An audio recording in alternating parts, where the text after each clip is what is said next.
نور ہے اس لیے وہ ٹمٹماتے ہیں، لیکن قیامت کے روز کیا ہوگا؟ ان کی روشنی ختم ہو جائے گی، وہ تتر بتر ہو جائیں گے، اللہ فنا کر دے گا نا ہر چیز کو. اور جب آسمان پھاڑ دیا جائے گا، اور جب پہاڑوں کی دھجیاں اڑا دی جائے گی، اور جب رسولوں کو مقرر وقت پر لایا جائے گا تاکہ وہ گواہی دے گواہیوں کے لیے. قیامت کے روز تو سب کو اٹھایا جائے گا اور رسولوں کو گواہی کے لیے بلایا جائے گا، کہا جائے گا کس دن کے لیے انہیں مؤخر کیا گیا. اوکے، کہ سبحان اللہ. جیسے جو کفار ہے کیونکہ ان کو یقین نہیں ہے، تو ان کو ان کی ڈھیل جو ان کو ملی تاکہ وہ توبہ کر لے، یا پھر اور زیادہ گناہ کما لے تاکہ ان کو اور زیادہ عذاب ملے. دونوں میں سے اگر کوئی پلٹ کے اللہ کی طرف آ جاتا ہے، توبہ کر لیتا ہے، تو وہ ڈھیل اس کے لیے رحمت بن جاتی ہے، ورنہ وہ ڈھیل اس کے لیے کیا ہے؟ عذاب، بیسکلی اللہ کی ناراضگی. تو کہا جائے گا کہ کس دن کے لیے انہیں مؤخر کیا گیا ہے. تو اللہ تعالیٰ جواب دیتے ہیں اس سوال کا. جیسے اگر کوئی پوچھتا ہے کہ کیوں ابھی تک نہیں آ رہی ہے، کیوں اس کو ڈیلے کیا جا رہا ہے، کب آئے گی؟ تو فیصلے کے دن کے لیے. اور آپ کیا سمجھے کہ فیصلے کا دن کیا ہے؟ اس دن تکذیب کرنے والوں کے لیے بربادی ہے. کیا ہم پہلے لوگوں کو ہلاک نہیں کر چکے؟ مطلب جو لوگ اتنا جلدی کر رہے ہیں، جلدی مچا رہے ہیں، قیامت کب آئے گی، قیامت کب آئے گی. اللہ نے تو اس سے پہلے بھی تو کتنی قوموں کو ہلاک کر دیا عذاب بھیج کر. تو ان کے لیے تو وہی دن، جو موت کا دن ہوتا ہے، ہر کسی کے موت کا دن اس کے لیے اس کی قیامت کی شروع ہونے کا دن، کہ اس کی قیامت وہیں سے شروع ہو گئی. تو پہلے بھی لوگوں کو تو اللہ نے ہلاک کیا جب ان لوگوں نے انکار کیا. پھر ہم پچھلوں کو ان کے پیچھے لگائیں گے. ہم مجرموں سے یہی کچھ کرتے ہیں. تو آپ دیکھیں بعد کی بھی جو جنریشن آئے گی، اگر انہوں نے بھی وہی چیز کیا تو اللہ تعالیٰ تو قادر ہے اس بات پر کہ اللہ تعالیٰ عذاب بھیجے. لیکن آپ دیکھیے اب جیسے پچھلی جو قومیں تھیں ان کی طرف رسول آتے تھے، نبی آتے تھے، جب وہ لوگ نہیں مانتے تھے رسولوں کی، تو اللہ تعالیٰ کیا کرتے تھے؟ انبیاء اور رسولوں کو ہجرت کا حکم دیتے تھے، ان کے ماننے والوں کے ساتھ ان کو نجات دے دیتے تھے، باقی پوری قوم کو اللہ تعالیٰ عذاب بھیج کر ختم کر دیتے تھے. لیکن نبی صلی اللہ علیہ وسلم کے مبعوث ہونے کے بعد میں اب اللہ تعالیٰ اس طرح نہیں کرتے. اب کیا ہے کہ وقتاً فوقتاً تھوڑے تھوڑے انسانوں کو آزمائشوں سے گزارا جاتا ہے. ان کو جو ہے کہیں کہیں جیسے کہیں قحط سالی ہو گئی، کہیں باڑھ آ گیا، کہیں پر زلزلہ آ گیا، اس طرح سے ہو رہا. پھر مطلب ایک دن آئے گا جب بیک وقت پوری زمین پہ ایک ساتھ زلزلہ آئے گا، تو وہ قیامت کا دن ہوگا، ہے نا. اس سے پہلے قیامت کے بڑے بڑی نشانیاں ہوگی، ان کا ظہور ہوگا. اللہ تعالیٰ پوچھتے ہیں کہ کیا ہم پہلے لوگوں کو ہلاک نہیں کر چکے، پھر ہم پچھلوں کو ان کے پیچھے لائیں گے؟ ہم مجرموں سے یہی کچھ کرتے ہیں. اس دن تکذیب کرنے والوں کے لیے تباہی. وَيْلٌ يَوْمَئِذٍ لِّلْمُكَذِّبِينَ. جو لوگ آج قیامت کو جھٹلا رہے ہیں ان کے لیے تباہی. کیا ہم نے تمہیں حقیر پانی سے تخلیق نہیں کیا، پھر ہم نے اسے ایک محفوظ جگہ رکھا، یعنی ماں کے کوکھ میں، ایک مقررہ اندازے مدت تک. پھر ہم نے اندازہ لگایا، تو کیا خوب اندازہ لگانے والے ہیں ہم. اس دن تکذیب کرنے والوں کے لیے ہلاکت ہے. اب آپ دیکھیں اللہ تعالیٰ نے ہمیں بھی تو زندگی ہے، پھر موت ہے، اس کا بھی ایک اندازہ اللہ نے رکھا ہے. ہم کتنا کھائیں گے، پیئیں گے، جئیں گے، کیا کریں گے، سب کا اندازہ ہے. تو اس کے بعد میں اللہ نے ایسے ہی نہیں بھیجا ہے نا. اس کے بعد میں پھر قیامت ہوگی تو حساب کتاب ہوگا. تو اسی مقصد سے تو اللہ نے بھیجا ہے. اچھا مجھے 1 منٹ دے دو، مجھے کوئی ضروری کام ہے، بس میں 1 منٹ میں آؤں انشاءاللہ.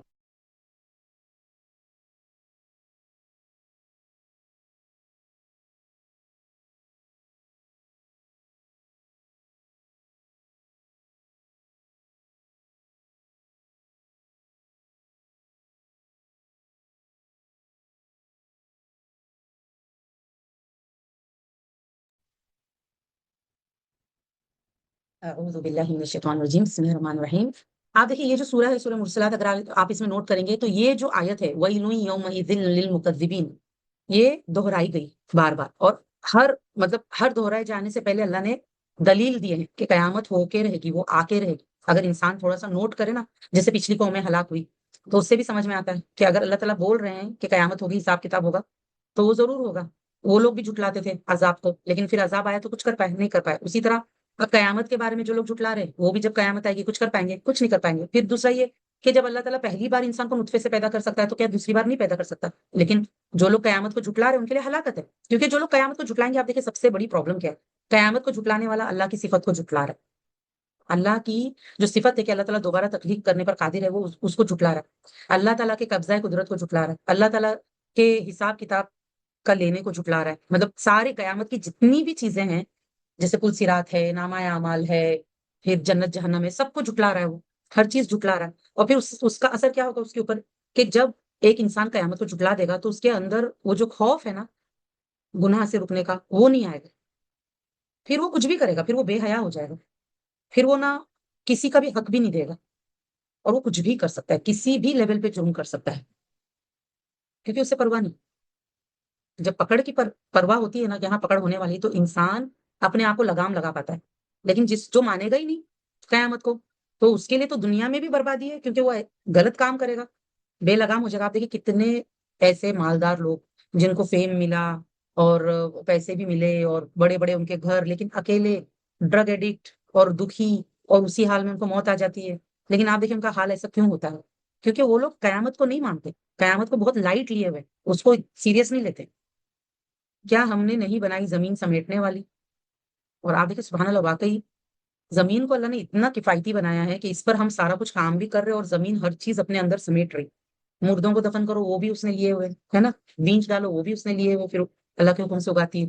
تو زمین اللہ نے سمیٹنے والی بنائے، زندوں کو اور مردوں کو دونوں کو سمیٹے ہوئے. زندے اس کے اوپر ہے، مردے اس کے اندر ہے، سب کو سمیٹے ہوئے اس کے اوپر. سب لوگ اپنا کام کاج، جو زندے ہیں کام کاج کر رہے ہیں، ان کو اپنی موت یاد نہیں ہے، مرنے کے بعد ہی اسی زمین میں جانا ہے. پھر اس کے بعد میں یہ زمین قیامت کے روز گواہی بھی دے گی کہ یہ لوگ میری اس کی پیٹھ پر کیا کیا کرتے رہے، وہ گواہ ہے. اور ہم نے اس میں مضبوط جمے ہوئے اونچے پہاڑ بنائے اور تمہیں میٹھا پانی پلایا. اس دن تکذیب کرنے والوں کے لیے تباہی ہو. اب آپ دیکھیں یہ بھی زمین بھی ایک نشانی ہے انسان کے لیے، کہ جو اللہ نے اس کو پھیلایا ہے وہ اس کو سمیٹے گا بھی واپس. ٹھیک ہے نا؟ ایک منٹ.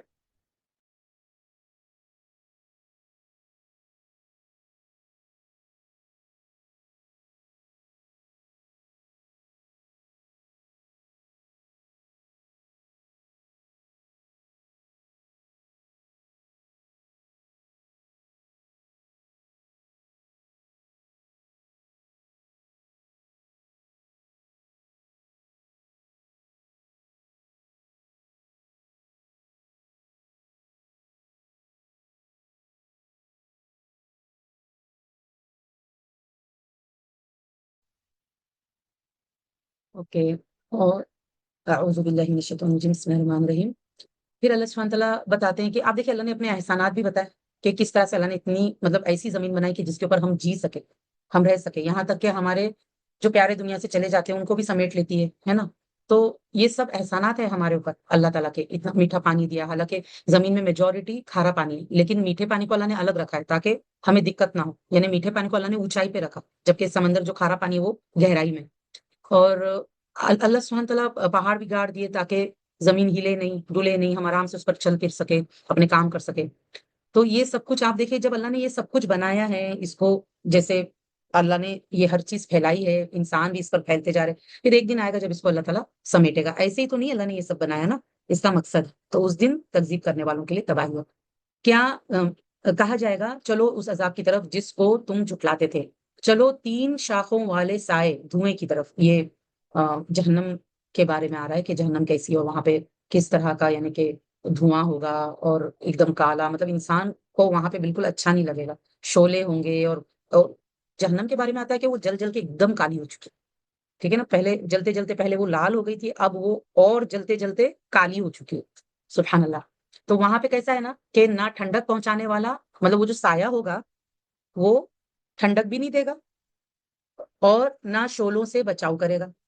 کیونکہ یوزلی کیا ہوتا ہے دنیا میں جب انسان کو سایہ ملتا ہے اسے سکون محسوس ہوتا ہے، لیکن جہنم کا سایہ سکون نہیں دے گا، نہ ٹھنڈک دے گا اور نہ بچائے گا کسی چیز سے. بے شک جہنم آگ کے تنے، جہنم کے جو آگ کے آگ اتنے بڑے شرارے پھینکے گا جیسے محل. مطلب اتنا سبحان اللہ. اس کا ایک ایک جو آپ دیکھیے شرارہ کس کو کہتے ہیں آپ کو پتا ہوگا کہ جیسے اسپارک نکلتا ہے آگ میں سے، تو اس کا ایک اسپارک جو ہوگا وہ کتنا بڑا ہوگا کہ محل جتنا بڑا، اتنا جیسے فورٹریس ہوتے اتنا بڑا بڑا. سبحان اللہ. تو کتنی بڑی آگ ہوگی، سوچنے کی بات ہے. جس کا شرارہ ہی اتنا بڑا ہے تو اس کا آگ کتنا بڑا ہوگا. گویا وہ زرد اونٹ ہو. اس دن جھٹلانے والوں کے لیے بربادی ہے. یہ وہ دن ہے کہ لوگ بول نہیں سکیں گے. اب آپ دیکھیں یہ بات پہلے بھی آئی تھی اور آگے بھی آنے والی ہے کہ قیامت کا دن ایسا ہے کہ قیامت کے دن انسان بول نہیں پائے گا کچھ. اتنا ہولناک دن کہ اس کی بولتی بند ہو جائے گی، چاہے وہ دنیا کا کتنے بڑے سے بڑا اسپیکر ہو، بہت بولتا ہو، بہت کریج رکھتا ہو، لیکن وہاں پر کوئی بھی بول نہیں پائے گا جب تک کہ اللہ اجازت نہ دے. لوگوں کی حالت اتنی خراب ہوگی قیامت کی ہولناکی کی وجہ سے کہ بولنے کا تو انسان سوچ بھی نہیں سکتا ہے. اللہ یہ کہ اللہ تعالیٰ جس کو ہمت دے، توفیق دے، اجازت دے. جب انبیاء کے بارے میں آتا ہے کہ وہ لوگ نفسی نفسی کر رہے ہوں گے، اتنی ان کو اپنی فکر ہوگی کہ میرا نفس بچہ ہے، میرا نفس بچہ ہے. اور اللہ تعالیٰ بتاتے ہیں کہ اور نہ انہیں اذن ملے گا کہ وہ معذرت کر سکیں. مطلب ایک ہوتا ہے نا کہ اللہ تعالیٰ سے سوری بول کر اپنے آپ کو بچانے کے لیے انسان دنیا میں کیسے ایکسکیوزز دیتا ہے، تو اللہ تعالیٰ بتا رہے ہیں کہ وہاں پہ ایکسکیوزز دینے کی اجازت نہیں ہوگی. یہاں پہ تو انسان اپنے کچھ کام نہیں کرنا ہے تو بہت سارے بہانے بنا لیتا ہے خود کے لیے، لیکن وہاں اجازت ہی نہیں ملے گی. اس دن تکذیب کرنے والوں کے لیے تباہی ہے. یہ فیصلے کا دن ہے نا. اللہ تعالیٰ کیونکہ اللہ تعالیٰ فیصلے کے دن کے بارے میں یہ پوری ڈیٹیل بتا رہے ہیں کہ یہ فیصلے کا دن کیسا ہوگا. ہم تمہیں اور پہلوں کو جمع کریں گے، پھر اگر تمہارے پاس کوئی چال ہے تو میرے خلاف چلو. یہاں دنیا میں انسان اسلام کو ختم کرنے کے لیے، اس کو دبانے کے لیے، مسلمانوں کو دبانے کے لیے کتنی چالیں چلتا ہے. وہاں پہ تو اللہ تعالیٰ تو کہہ رہے ہیں کہ ایسا ہولناک دن ہوگا فیصلے کا دن، اور وہاں پہ کوئی بول بھی نہیں سکے گا، کوئی ایکسکیوز نہیں دے سکے گا. تو اگر کوئی چال تمہارے پاس کوئی چال ہے تو میرے خلاف چل کے بتاؤ. اللہ تعالیٰ چیلنج کر رہے ہیں کہ کون ہے جو اللہ کو روکے، کون ہے جو اللہ کے فیصلے کو بدلے. اس دن جھٹلانے والوں کے لیے ہلاکت ہو. بے شک متقی لوگ چھاؤں میں اور بہتے چشموں میں ہوں گے. اب آپ دیکھیں جہنم کی ڈسکرپشن آئی، اس کے بعد میں اب جنتیوں کی ڈسکرپشن آ رہی جنتوں کی، اور وہ کس کو ملے گی؟ متقی کو ملے گی. آپ دیکھیں شروع سے لے کے آخر تک قرآن میں اگر آپ پڑھیں گے تو آپ کو ایک ہی بات کنٹینیوس ملے گی کہ جنت متقین کے لیے ہے. اور متقین کون ہے؟ وہ اللہ نے شروع میں ہی بتا دیا سورہ بقرہ میں کہ وہ جو غیب پر ایمان لاتے ہیں اور نماز قائم کرتے ہیں، اللہ کے دیے ہوئے رزق میں سے خرچ کرتے ہیں. اب کیونکہ اللہ کو بن دیکھے ڈرتے ہیں نا، غائبانہ طور، کیونکہ غیب پر یقین ہے ان کو. اور آپ صلی اللہ علیہ وسلم نے جو لائے، سارے رسولوں کو مانتے ہیں، ساری کتابوں کو مانتے ہیں. نبی صلی اللہ علیہ وسلم جو قرآن اور سنت جو شریعت لائے اس کو مانتے ہیں، اس پر چلتے ہیں اس کے مطابق، اور قیامت پر ان کو یقین ہے. تو ایسے لوگ جن کے اندر اس بات کا ڈر ہے کہ میرا رب ناراض نہ ہو جائے، اس لیے وہ سارے عمل کرتے ہیں، تو ان کو ہدایت بھی دیتا ہے اللہ تعالیٰ پھر، کیونکہ وہ اللہ سے ڈرتے ہیں نا، اللہ کو ناراض نہیں کرنا چاہتے، تو اللہ ان کو ہدایت بھی دیتا ہے. اور وہ ہدایت کہاں سے لیتے ہیں؟ قرآن اور سنت سے لیتے ہیں. تو ایسے جو لوگ ہوں گے وہ قیامت کے روز چھاؤں میں ہوں گے، ایسا چھاؤں جو ان کو فائدہ دے گا. ٹھیک ہے، جیسے جہنم کا جو سایہ ہے وہ تو کوئی فائدہ نہیں دینے والا، بلکہ ان کی تکلیف کو اور بڑھائے گا. تو متقی لوگ چھاؤں میں اور بہتے چشموں میں ہوں گے، اور لذیذ میووں میں جس قسم کو کہ وہ چاہیں گے وہ ان کو کھانے کے لیے ملے گا. کہا جائے گا مزے سے کھاؤ اور پیو اس کے بدلے جو تم عمل کرتے تھے. اور دیکھیے اس سے پہلے بھی ایک بات آئی تھی کہ تم اپنے خالی دنوں میں، یعنی کہ دنیا میں جو تم کرتے تھے اس کے بدلے تمہیں یہاں جنت مل رہی ہے. تو یہاں پر آپ دیکھیے جنتی کو کیا کہا جائے گا؟ خوشخبری دی جائے گی کہ تم مزے سے بے فکر ہو کے مزے سے کھاؤ اور پیو. اور یہ تمہیں کیوں مل رہا ہے؟ اس عمل کے بدلے میں جو تم دنیا میں، جو تقویٰ تم نے اختیار کیا، کہ اللہ کو ناراض کرنے سے جو تم بچتے رہو، اور اس کے خاطر جو تم نے قربانیاں دی، جو صبر کیا، جو شکر کیا، اس سب کے بدلے. ٹھیک ہے، حالانکہ عمل کے بدلے جنت نہیں ملنے والی ہے. جنت تو پیور اللہ کا فضل ہے. اس کے باوجود اللہ تعالیٰ ہمیں آنر کرتے ہیں یہ کہہ کر کہ تمہارے عمل کے بدلے تمہیں دیا جائے گا، کیونکہ عمل سبب بننے والے ہیں اللہ کی رحمت کو حاصل کرنے کا. ٹھیک ہے، عمل سبب ہے، تو وہ سبب اختیار کرنا بہت ضروری ہے. بے شک ہم نیکوں کو اسی طرح بدلا دیتے ہیں. اس دن جھٹلانے والوں کے لیے بربادی ہے. اے جھٹلانے والوں، تم دنیا میں تھوڑا سا کھاؤ اور فائدہ اٹھاؤ، بے شک تم مجرم ہو. آپ دیکھیں ان کا جو مجرم ہے، جو جہنم رسید ہونے والے ہیں، کیونکہ مجرم وہ ہوتا ہے جس نے ایسا کرائم کیا ہوتا ہے جس کی سزا دینا ضروری ہوتا ہے. کیونکہ اگر سزا نہیں دیں گے مجرم کو تو ناانصافی ہو جائے گی ان کے ساتھ جو اس نے جرم کیا ہے نا. اگر مجرم کو آج دیکھیے کیوں سارے گورنمنٹس نے پوری دنیا میں قانون کیوں ہے، کیوں جیل خانے ہیں، ہے نا. اگر مجرم آزاد گھومے گا تو بہت خطرہ ہے. اور جن کے اوپر اس نے ظلم کیا، جرم جو اس نے کیا، ان کو اگر انصاف نہیں ملے گا تو پھر وہ تو بے چین رہیں گے، ان کی تو درد اور تکلیف بہت بڑھ جائے گی. تو اب آپ دیکھیے دنیا میں اتنے سارے مجرم ہیں جو تو پکڑے بھی نہیں جاتے. دنیا میں اتنے سارے مجرم ہیں، ان کا گناہ اتنا بڑا ہوتا ہے کہ دنیا کی سزا تو ان کے لیے کافی ہی نہیں. تو اسی لیے قیامت ہونا ضروری ہے تاکہ انصاف ہو، صحیح انصاف. تو آج اگر مجرم دنیا میں کھا پی بھی رہے نا، کیونکہ وہ تو تھوڑا سا فائدہ ہے، اس سے کچھ نہیں فرق پڑتا ہے. لیکن اس دن جو قیامت کا دن ہے، جو لوگ مجرم جو توبہ نہیں کریں گے اور اسی جرم کے حالت میں ان کو موت آئے گی، تو ایسے قیامت کے جھٹلانے والوں کے لیے بربادی ہے، ہلاکت ہے. ویل جہنم کی گھاٹی کا نام بھی ہے، اور ویل ہلاکت اور بربادی کے لیے بھی آتا ہے. اور جب ان سے کہا جائے اللہ کے آگے رکوع کرو تو وہ رکوع نہیں کرتے، مطلب نماز نہیں پڑھتے، نمازوں کو بلاؤ نماز نہیں پڑھتے، اللہ کے آگے نہیں جھکتے۔ اس دن تکذیب کرنے والوں کے لیے بربادی ہے۔ پھر اس قرآن کے بعد وہ کس بات پر ایمان لائیں گے؟ یہ اللہ سوال کر رہے ہیں کہ قرآن کی بات، مطلب قرآن تو اتنا ڈیٹیل میں اللہ نے بتایا ہے کہ اللہ نے ہمیں کیوں پیدا کیا، کیونکہ اللہ نے بتایا نا کہ قرآن ہمارا ہی ذکر ہے۔ قرآن کیا ہے؟ اس میں اللہ نے بتایا اس میں تمہارا ہی ذکر ہے، تو اس میں ہمارے فائدے کی ہر بات رکھ دی گئی، اور قرآن کے بعد میں کوئی اور چیز انسان کو نہیں سمجھا سکتی۔ جو قرآن کو نہ سمجھے، جو قرآن کو جھٹلا دے، جو قرآن کو نہ مانے، جو قرآن سے فائدہ نہ اٹھائے، اس کے بعد کوئی اور چیز اسے کیا فائدہ دے گی؟ اللہ نے خود پوچھا ہے سوال۔ پھر اس قرآن کے بعد وہ کس بات پر ایمان لائیں گے؟ اس جو یہ نہ مانے نا، قرآن کو نہ مانے، وہ کچھ نہیں مان سکتا، پھر اس کو کچھ ہو ہی نہیں سکتا ہے جب تک کہ وہ قرآن کو نہ مانے۔ ٹھیک ہے، پھر آپ دیکھیے انشاءاللہ آج ہمارا 30واں پارہ شروع ہو رہا ہے۔ اللہ سبحانہ تعالیٰ نے فرمایا، سورہ نبا مکی صورت ہے، بسم اللہ الرحمن الرحیم۔ مفہوم یہ ہے کہ اللہ تعالیٰ پوچھتے ہیں کہ وہ باہم کس چیز کے بارے میں سوال کرتے ہیں، ایک دوسرے سے کس چیز کے بارے میں مطلب پوچھتے ہیں، کیونکہ وہ لوگ نبی صلی اللہ علیہ وسلم کے بارے میں سوال کرتے تھے کہ کیا واقعی وہ رسول ہے، وہ لوگ قرآن کے بارے میں سوال کرتے تھے کہ واقعی اللہ کا کلام ہے، وہ لوگ قیامت کے بارے میں سوال کرتے تھے ایک دوسرے سے کہ واقعی قیامت ہوگی، کہ دوبارہ اٹھایا جائے گا۔ تو اللہ تعالیٰ پوچھ رہے ہیں وہ باہم کس چیز کے بارے میں سوال کرتے ہیں، اس عظیم خبر کے بارے میں جس میں وہ اختلاف کرتے ہیں۔ اب یہ عظیم خبر اسلام بھی ہے، قرآن بھی ہے جو آپ صلی اللہ علیہ وسلم پر نازل کیا گیا، قیامت کا دن بھی ہے، ٹھیک ہے۔ اب کیا ہے ان کا آپس میں اختلاف ہے، اس کے بارے میں قیامت کے بارے میں بھی اختلاف ہے، آپ صلی اللہ علیہ وسلم کے بارے میں اختلاف، قرآن کے بارے میں اختلاف، اسلام کے بارے میں اختلاف ہے نا، الگ الگ اوپینینس ہیں ان کے۔ تو اللہ تعالیٰ کہتے ہیں ہرگز نہیں، جلد ہی وہ جان لیں گے، پھر ہرگز نہیں جلد ہی وہ جان لیں گے، کیونکہ جب قیامت ہوگی تو ان کو تو ماننا ہی پڑے گا۔ آج اختلاف ہے نا، قیامت ہونے کے بعد میں سارے اختلاف ختم ہو جائیں گے۔ پھر ہرگز نہیں جلد ہی وہ جان لیں گے کیا ہم نے زمین کو بچھونا نہیں بنایا۔ مطلب جو لوگ قرآن کا، قیامت کا انکار کر رہے ہیں، وہ پہلے غور و فکر کرے کائنات میں، تو ان کے لیے ایزی ہو جائے گا قرآن کو ماننا اور قیامت کو ماننا، اور نبی صلی اللہ علیہ وسلم سچے رسول ہے یہ سمجھنا آسان ہو جائے گا۔ تو کیا غور و فکر کرنا ہے سب سے پہلے زمین پر، کیا ہم نے زمین کو بچھونا نہیں بنایا، بیڈ کی طرح جیسے بچھونا ہوتا ہے اتنے آرام سے انسان اس پر رہ رہا، اور پہاڑوں کو میخیں نہیں بنائے تاکہ زمین نہ ہلے، اور ہم نے تمہیں جوڑا جوڑا پیدا کیا، تو جوڑے بھی ہے نا، میل فیمیل ہے، چھوٹے بڑے ہے، کالے گورے ہے، اچھے برے ہے، ہر ٹائپ کے لوگ، تو جوڑا جوڑا اللہ نے بنایا۔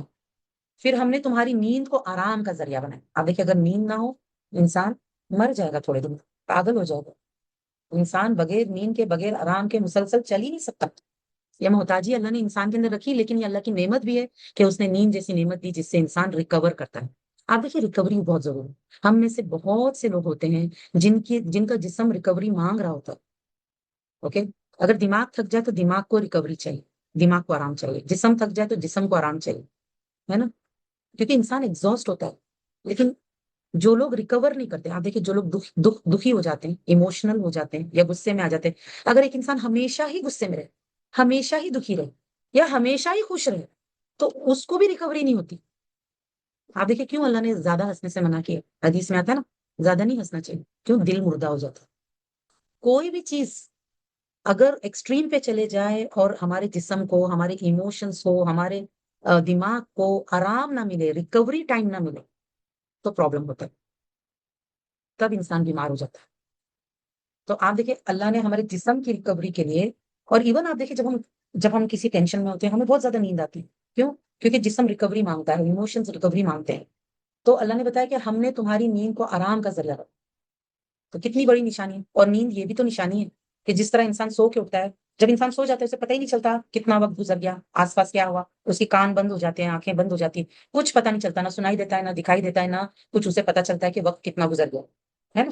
کتنی بار ایسا ہوتا ہے نا کہ ہم اگر بے وقت سو جائیں، آنکھ کھلتی ہے اور مغرب ہو رہی ہوتی ہے، ہمیں لگتا ہے کہ فجر ہو رہے، ہم گھبرا جاتے ہیں، سبحان اللہ۔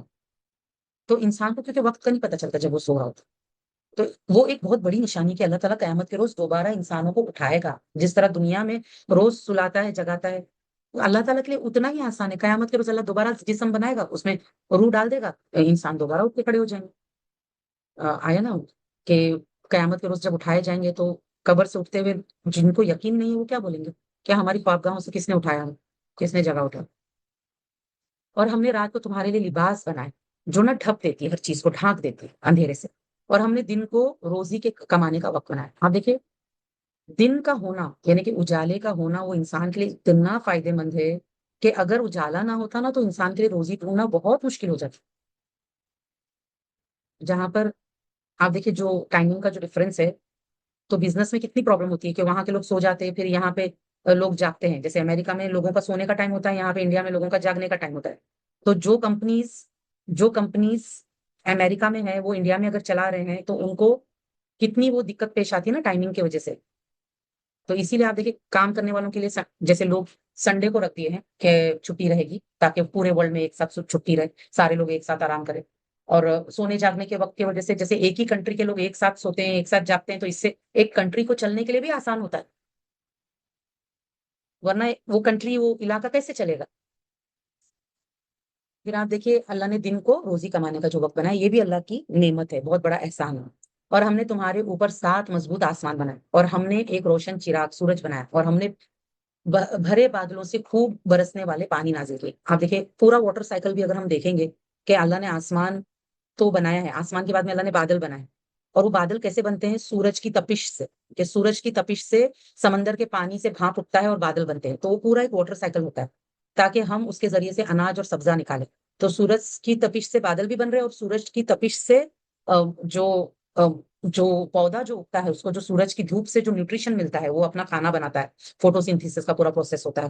تو یہ سب اللہ نے کیا. تو انسان کو کتنا شکر ادا کرنا چاہیے کہ یہ ساری چیزیں اللہ نے ہمارے لیے بنائی، ہمارے لیے کیے.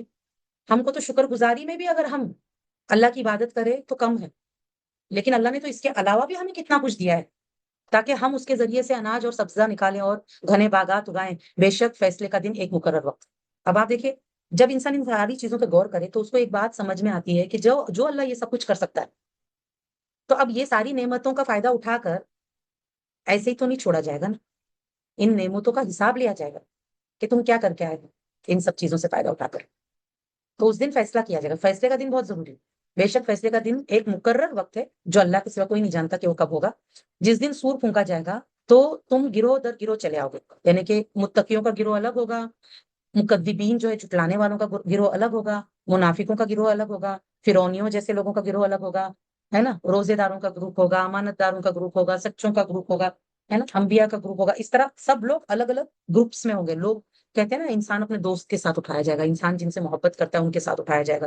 تو آج ہمیں تو جائزہ لینے کی ضرورت ہے کہ ہم کن سے محبت کرتے ہیں، ہماری دوستیاں کس کے ساتھ ہیں، ہم کس کا رنگ اپنائے ہوئے، اللہ کا رنگ یا لوگوں کا جو اللہ کے نافرمان ہے ان کا رنگ. اور آسمان کھول دیا جائے گا. تو آسمان آج جس طرح سے ہے ایک دم پیک ہے نا کہ کہیں پر بھی ایک دراڑ بھی نہیں نظر آتی، لیکن اس دن آسمان کھول دیا جائے گا تو اس میں دروازے ہی دروازے ہو جائیں گے اور پہاڑ چلائے جائیں گے تو وہ سراب یعنی ریت کی طرح ہو جائے گا. بے شک دوزخ طاق میں، دوزخ انتظار کر رہی ہے. مرصاد کس کو کہتے ہیں؟ مرصاد نا بیسیکلی جیسے کوئی جیسے ملٹری والے لوگ ہوتے ہیں، آپ نے دیکھا ہوگا کہ وہ لوگ کیسے جھاڑیوں کے پیچھے چھپ چھپ کر بیٹھے رہتے ہیں تاکہ اگر کوئی دشمن آئے تو اچانک اس کے اوپر حملہ کرنے کے لیے، ہے نا. تو دوزخ بھی اسی طرح طاق میں بیٹھی ہوئی سرکشوں کا ٹھکانہ ہے دوزخ، توغین کا. ٹھیک ہے نا. توغی کون ہے؟ جو اللہ کے حدوں کو اس طرح سے پار کرتا ہے کہ وہ پرواہ نہیں کرتا کہ اس کا انجام کیا ہوگا. انجام سے بے پرواہ ہو کر ایک دم باغی ہو جاتا ہے، سرکش ہو جاتا ہے اور حدوں سے باہر نکل جاتا ہے. ٹھیک ہے. تو جتنے بھی کافر ہے، مشرک ہے، منافق ہے، گنہگار، کریمنلز، یہ سب کیا توغی سر. اور ان کا ٹھکانہ اللہ نے کیا بنایا ہے؟ جہنم کو. وہ اس میں مدتوں پڑے رہیں گے.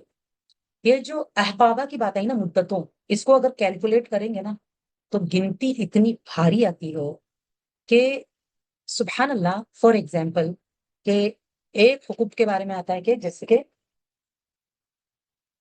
تقریباً 80 سال. اوکے. ایک منٹ. ہاں ایک منٹ.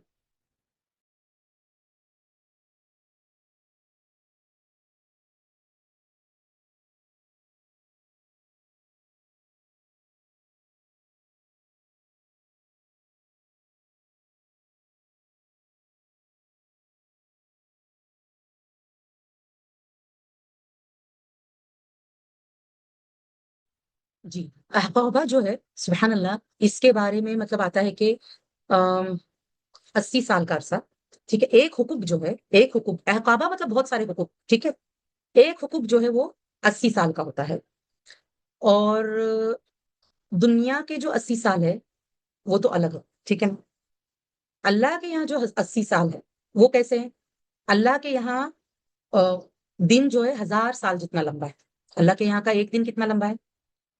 1000 سال جتنا لمبا۔ اب 1000 سال جتنا لمبا ایک دن، اوکے، تو ہمارے پاس ایک سال کب بنتا ہے؟ جب 365 ڈیز ہوتے ہیں، اوکے، تو 365 ڈیز اس کو آپ ملٹیپلائی کیجئے 1000 سال سے، یعنی کہ 365,000 ڈیز کا وہاں پر اگر کیا کہتے ہیں جو اگر ہم حساب لگائیں گے کہ ایک دن 1000 سال کا ہے، پھر ایک سال میں 365 ڈیز ہے، پھر ایسے 80 سال تو ملٹیپلائی بائی 80 بھی کرنا ہے، ایسے 80 سال تو ملٹیپلائی بائی 80، تو آپ دیکھیں گے کہ ایک حکم بھی اتنا زیادہ بڑا ہوتا ہے، اس کے اندر اتنے زیادہ سال ہوتے ہیں، اور اس کے اندر آپ دیکھیں اتنے زیادہ منٹ ہوں گے، اتنے زیادہ زیادہ گھنٹے ہوں گے، اتنے زیادہ دن ہوں گے، ایک حکم۔ اب جو جہنمی ہے جب جہنم میں جائے گا تو وہ ایک حکم نہیں رہے گا، کیونکہ ایک حکم کی کاؤنٹنگ آپ کو تقریباً لیکس اور کروڑز میں آئے گی، تو احکابہ مطلب بہت سارے حکم، سبحان اللہ، تو مدتوں وہاں پہ پڑے رہیں گے، مطلب جہنم کا تو ایک پل ہی کیسا ہے کہ جیسے کہ مدتوں، ایک پل یعنی ایک سیکنڈ، آپ دیکھیں جب انسان تکلیف میں ہوتا ہے، پریشانی میں ہوتا ہے، اس کا وقت نہیں گزرتا، اس کو ایک ایک لمحہ بہت مشکل ہوتا ہے، تو کہا یہ کہ انسان وہاں پہ احقابہ کا مدت گزار، تو اللہ تعالیٰ بتا رہے ہیں کہ وہاں پہ جہنمی جہنم میں مدتوں پڑا رہے گا، وہ اس میں کسی ٹھنڈک کا مزہ نہیں چکیں گے، اور نہ کسی پینے کا، یعنی پانی بھی نہیں ملے گا، نہ ٹھنڈا، اور آپ دیکھیے یا تو ایک دم کھولتا پانی پلایا جائے گا جس سے اندڑیاں باہر آ جائے گی، یا تو اتنا ٹھنڈا کہ انسان برداشت نہ کر سکے، یعنی ہر چیز ایکسٹریم پہ ہوگی، جو صرف اور صرف تکلیف بڑھائے گا اور پیاس کبھی نہیں مٹائے گا، ہاں مگر کھولتا پانی اور بہتا پیپ جو پلایا جائے گا، کیا؟ کھولتا پانی بہتا پیپ، یہ ہے بدلہ پورا۔ اللہ کہتے ہیں کہ یہ جو طاغی ہے یہ پورا پورا بدلہ ہے جو ان کو جہنم میں دیا جائے گا، انہیں تو حساب کی امید ہی نہیں تھی، دنیا میں کیسے جی رہے تھے؟ حساب کی امید ہی نہیں تھی، انہوں نے ہماری آیات کو بے دریغ جھٹلایا، مطلب ایک دم بولتے نا بغیر سوچے سمجھے ٹوٹلی کمپلیٹلی جھٹلایا، اور ہم نے ہر چیز کو ایک کتاب میں گن رکھا ہے کہ کتنا جھٹلایا، کیا کیا کیا، سب گن کے اللہ نے نامہ اعمال میں رکھا ہوا ہے، ریکارڈ ہو رہا ہے ہر چیز، اور لوح محفوظ میں تو سب کچھ پہلے سے لکھا ہوا، لہٰذا اب تم اپنے کیے کا مزہ چکھو، ہم تمہارا عذاب بڑھاتے ہی رہیں گے۔ اللہ تعالیٰ جہنمی سے کہہ رہے ہیں کہ تم اپنے کیے کا مزہ چکھو، اور آپ دیکھیں مزہ انسان زبان سے چکھتا ہے، لیکن عذاب کے لیے اکثر یہ بات آتی ہے کہ تم اپنے کیے کا مزہ چکھو، اور عذاب صرف زیادہ ہوتا جائے گا، کم نہیں ہوگا۔ صحابہ ایک صحابی وہ کہتے ہیں کہ اس سے سخت آیت قرآن میں نہیں پائی جاتی کہ جس میں مطلب اللہ نے کیا بتایا ہے کہ جہنمی جس عذاب میں ہوگا وہ عذاب ہر پل بڑھتا جائے گا، اس میں اضافہ ہوتا جائے گا، کبھی کم نہیں ہوگا۔ تو سوچو ایک جہنمی مدتوں جہنم میں پڑا اور اس کا عذاب صرف بڑھتا جا رہا ہے، اس کی انٹینسٹی بڑھتی جا رہی ہے، سبحان اللہ، ہمیں ان میں سے نہ بنائے، آمین یا رب۔ آپ دیکھیں اس کے لیے ہمیں ہر ایسا کام جو توغی کرتے وہ چھوڑنا ہوگا، اوکے،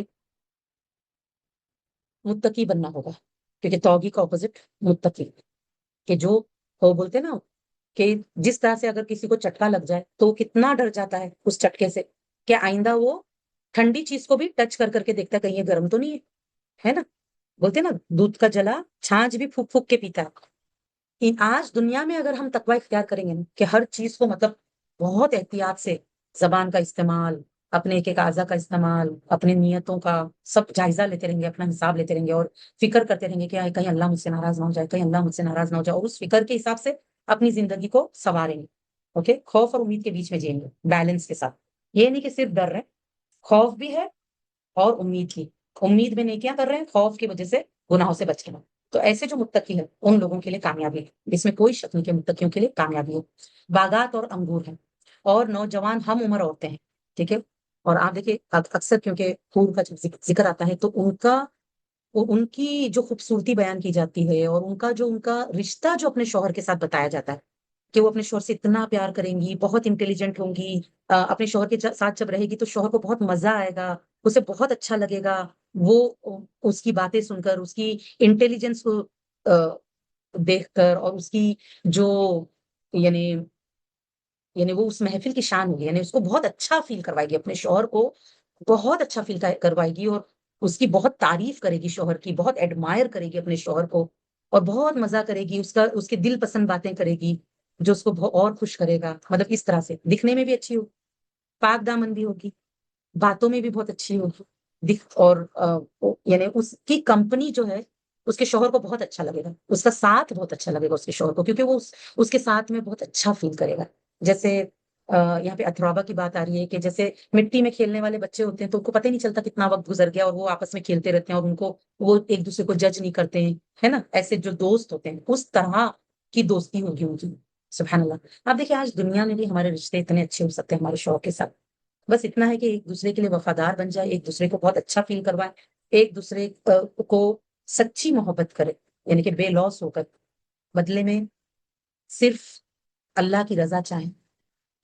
ایک انسان جب کسی کو اچھا فیل کرواتا ہے، ان کو رسپیکٹ دیتا ہے، ان کو ویلیوڈ فیل کرواتا ہے، ان کی ویلیوز کو ویلیو کرتا ہے، اوکے، ان کی ویلیوز کو سمجھتا ہے کہ ان کی زندگی میں کیا چیزیں قیمتی ہیں، ان چیزوں کو قیمت دیتا ہے، اور بے لوث محبت کرتا ہے، اور ان کی خدمت اس طرح کرتا ہے جیسے وہ پسند کرتے ہیں، اچھا فیل کرواتا ہے، اچھی باتیں ان کو انکریج کرتے ہیں، ان کا ساتھ دیتے ہیں۔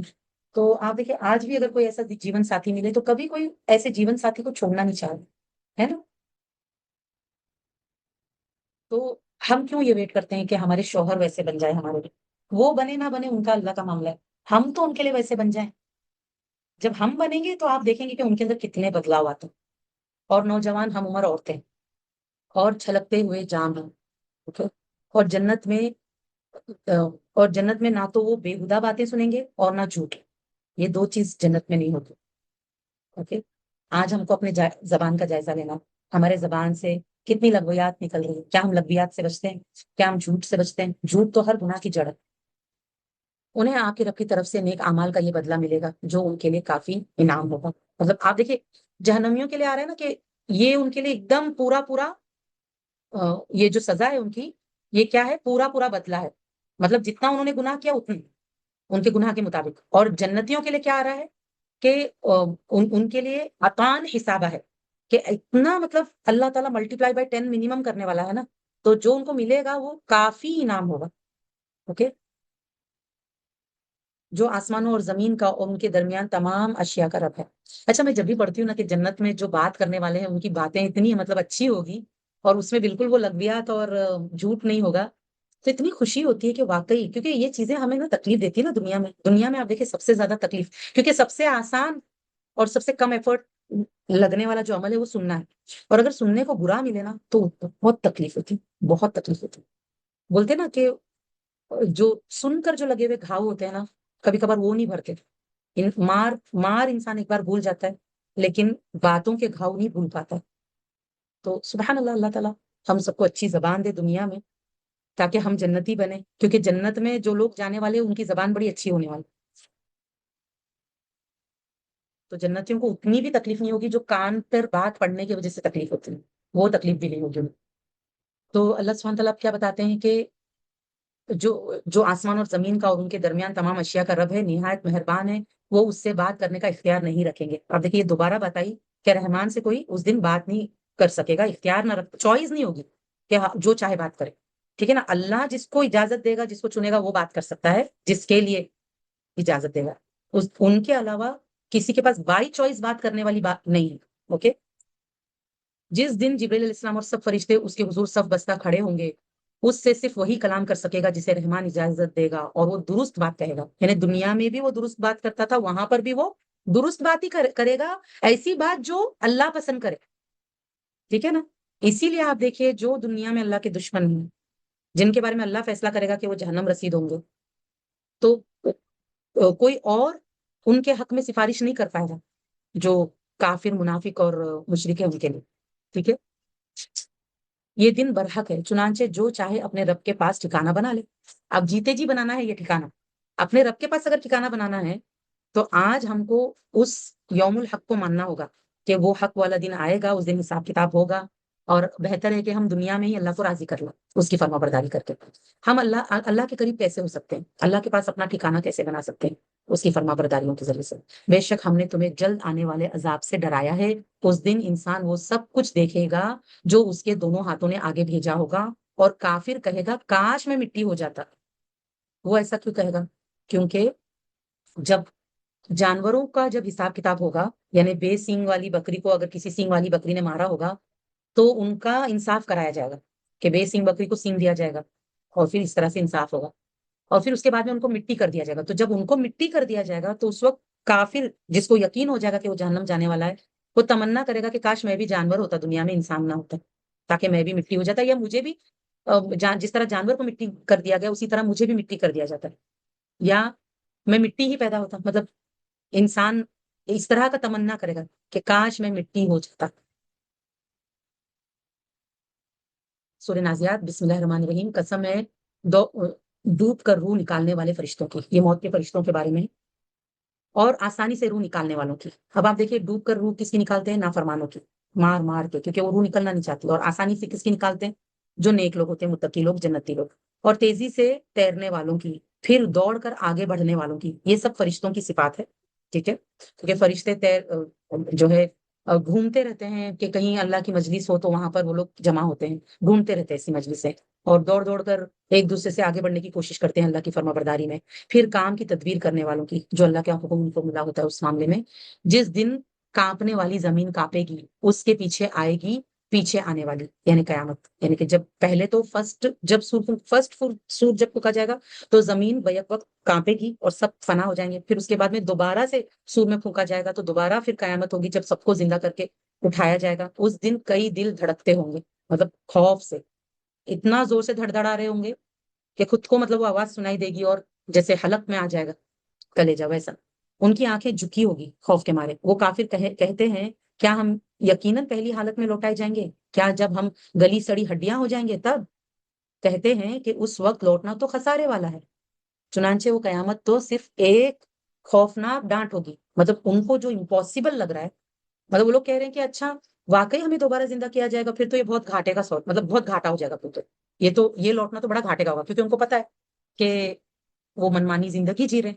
پھر منمانی زندگی جینے والے کو دوبارہ اٹھا کر اگر حساب لیا جائے گا تو اس کا تو بہت نقصان ہوگا.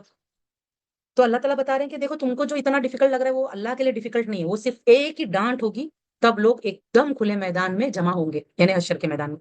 کیا آپ کے پاس موسیٰ علیہ السلام کی بات آ چکی ہے, ان کی خبر آئی جب اس کے رب نے مقدس وادی طوا میں اسے پکارا تھا؟ اب اللہ تعالیٰ ہسٹری میں سے بتا رہے ہیں کہ دیکھو تم سے بھی طاقتور قوم تھی, جب فرعون نے جب نافرمانی کیا تو اللہ نے کیسے اسے غرق کیا. تو اللہ کے لیے تو کچھ بھی مشکل نہیں, چاہے وہ دنیا میں عذاب دے چاہے دوبارہ قیامت میں اٹھا کر کافروں کو عذاب دے, اللہ کے لیے کچھ بھی مشکل نہیں.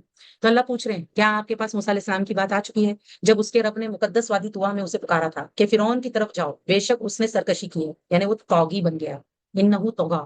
اب آپ دیکھیے سورہ نبا میں اللہ نے بتایا کہ جہنم طاغیوں کے لیے, یہاں پہ اللہ ایگزامپل دے رہے ہیں کہ دیکھو فرعون کو یاد کرو وہ کس طرح طاغی تھا.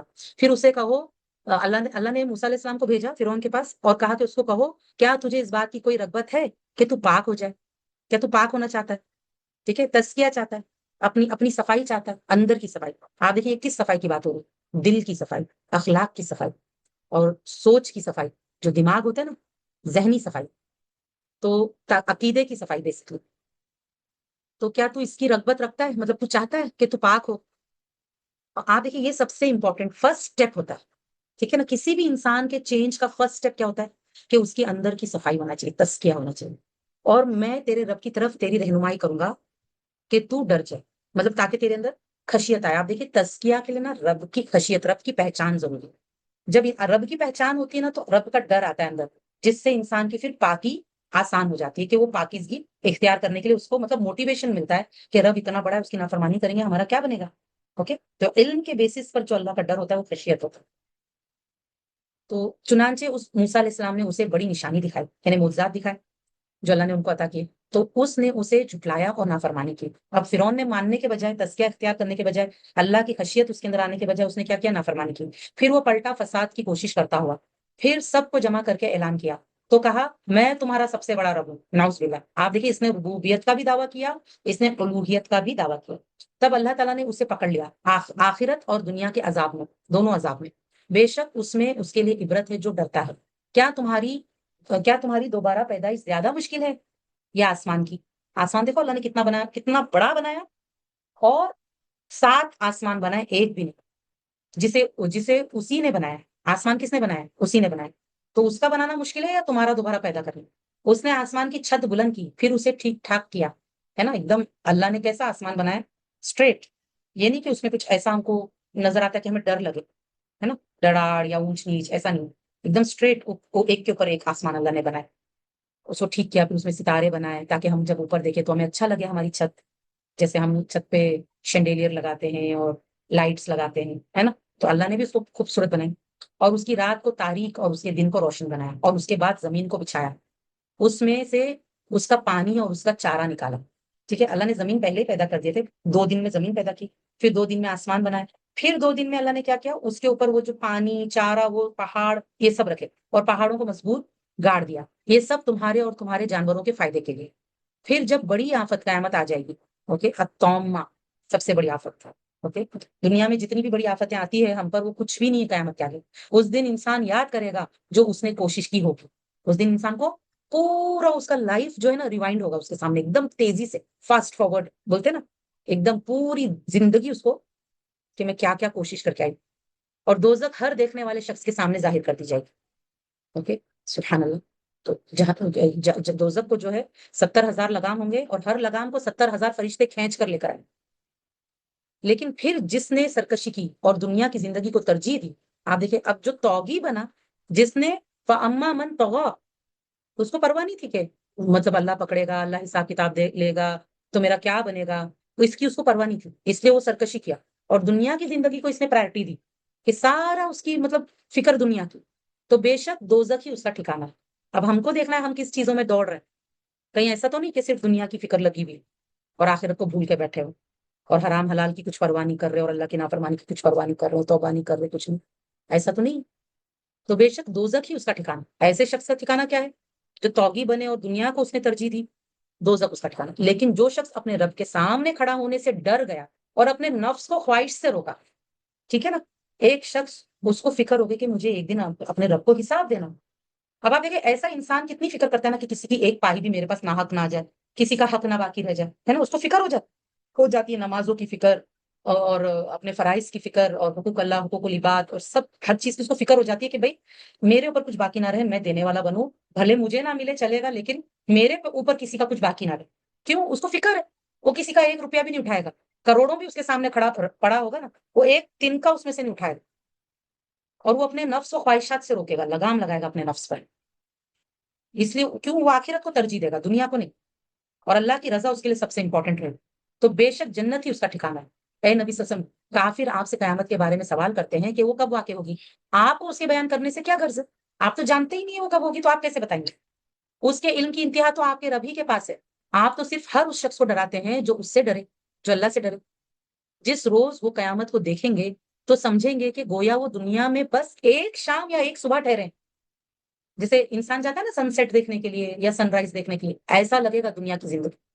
سبحان اللہ. اب اتنی سی زندگی کے لیے انسان اپنی آخرت گوا دے ہمیشہ کی، تو نادان. بسم اللہ الرحمن الرحیم. عبس وتولی.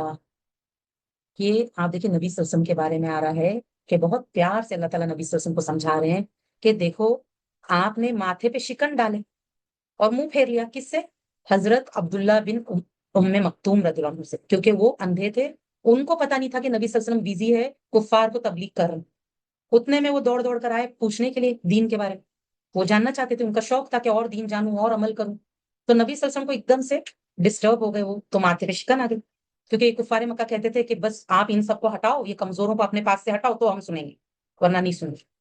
تو آپ صلی اللہ علیہ وسلم تھوڑے سے پریشان ہو گئے، چہرے پہ صرف چہرے پہ شکن لے کر رکھے. اور توجہ کفار کے جو لیڈرز کھڑے تھے ان کی طرف ہی رکھا، ان کی طرف توجہ نہیں کیا، عبداللہ بن ام مکتوم رضی اللہ عنہ کی طرف. تو اللہ تعالیٰ نے اتنے پیار سے سمجھایا کہ یہ چیز نبی کو سوٹ نہیں کرتی، آپ نے ایسا نہیں کرنا. اس لیے کہ اس کے پاس ایک نابینا آیا، اس لیے آپ سے نے ایسا ریئیکٹ کیا تھا. اور آپ دیکھیے بشری تقاضے سے کیا تھا، کوئی ایسے یہ نہیں کہ جان بوجھ کر ہو جاتا ایسا. مطلب اتنا کچھ آپ صلی اللہ علیہ وسلم نے اس پر دھیان نہیں دیا اس بات پر. ہے نا, کبھی کبھار ہمارا بھی چہرہ کیسا ہو جاتا ہے اور ہم دھیان نہیں دیتے ہیں. لیکن آپ دیکھیں اللہ تعالیٰ نے اتنے پر بھی, کیونکہ ایک دین کے دائی اور نبی صلی اللہ علیہ وسلم تو ساری امت کے لیے رول ماڈل ہے, تو ان کو یہ چیز سوٹ نہیں کرتی, اس پر اللہ تعالیٰ نے ان کو ایک دم پیار سے کریکٹ کیا, اس لیے کہ آپ کے پاس ایک نابینا آیا اور اے نبی صلی اللہ علیہ وسلم آپ کو کیا خبر, شاید کہ وہ پاکیزگی حاصل کرتا یا نصیحت سنتا تو اس سے نصیحت نفع دیتی, لیکن جو شخص پرواہ نہیں کرتا تو آپ اس کی فکر میں ہے.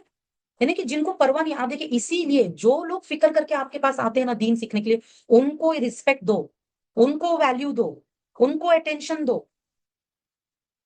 جن کو پرواہ نہیں ہے وہ نہیں آتے نا. آپ دیکھیں اسی لیے نا ہم لوگ فیس بھی اسی لیے رکھتے ہیں, اس سے نا ہمیں سمجھ میں آتا ہے کہ کس کو پرواہ ہے ان چیزوں کی.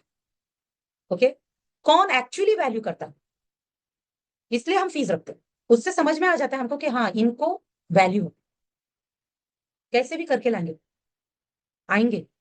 جب وہ اتنی فکر کر رہے ہیں اور وہ پیسے بھر رہے ہیں تو انشاءاللہ کچھ فکر ضرور ہوگی ان کے اندر, تب تو وہ کر رہے ہیں.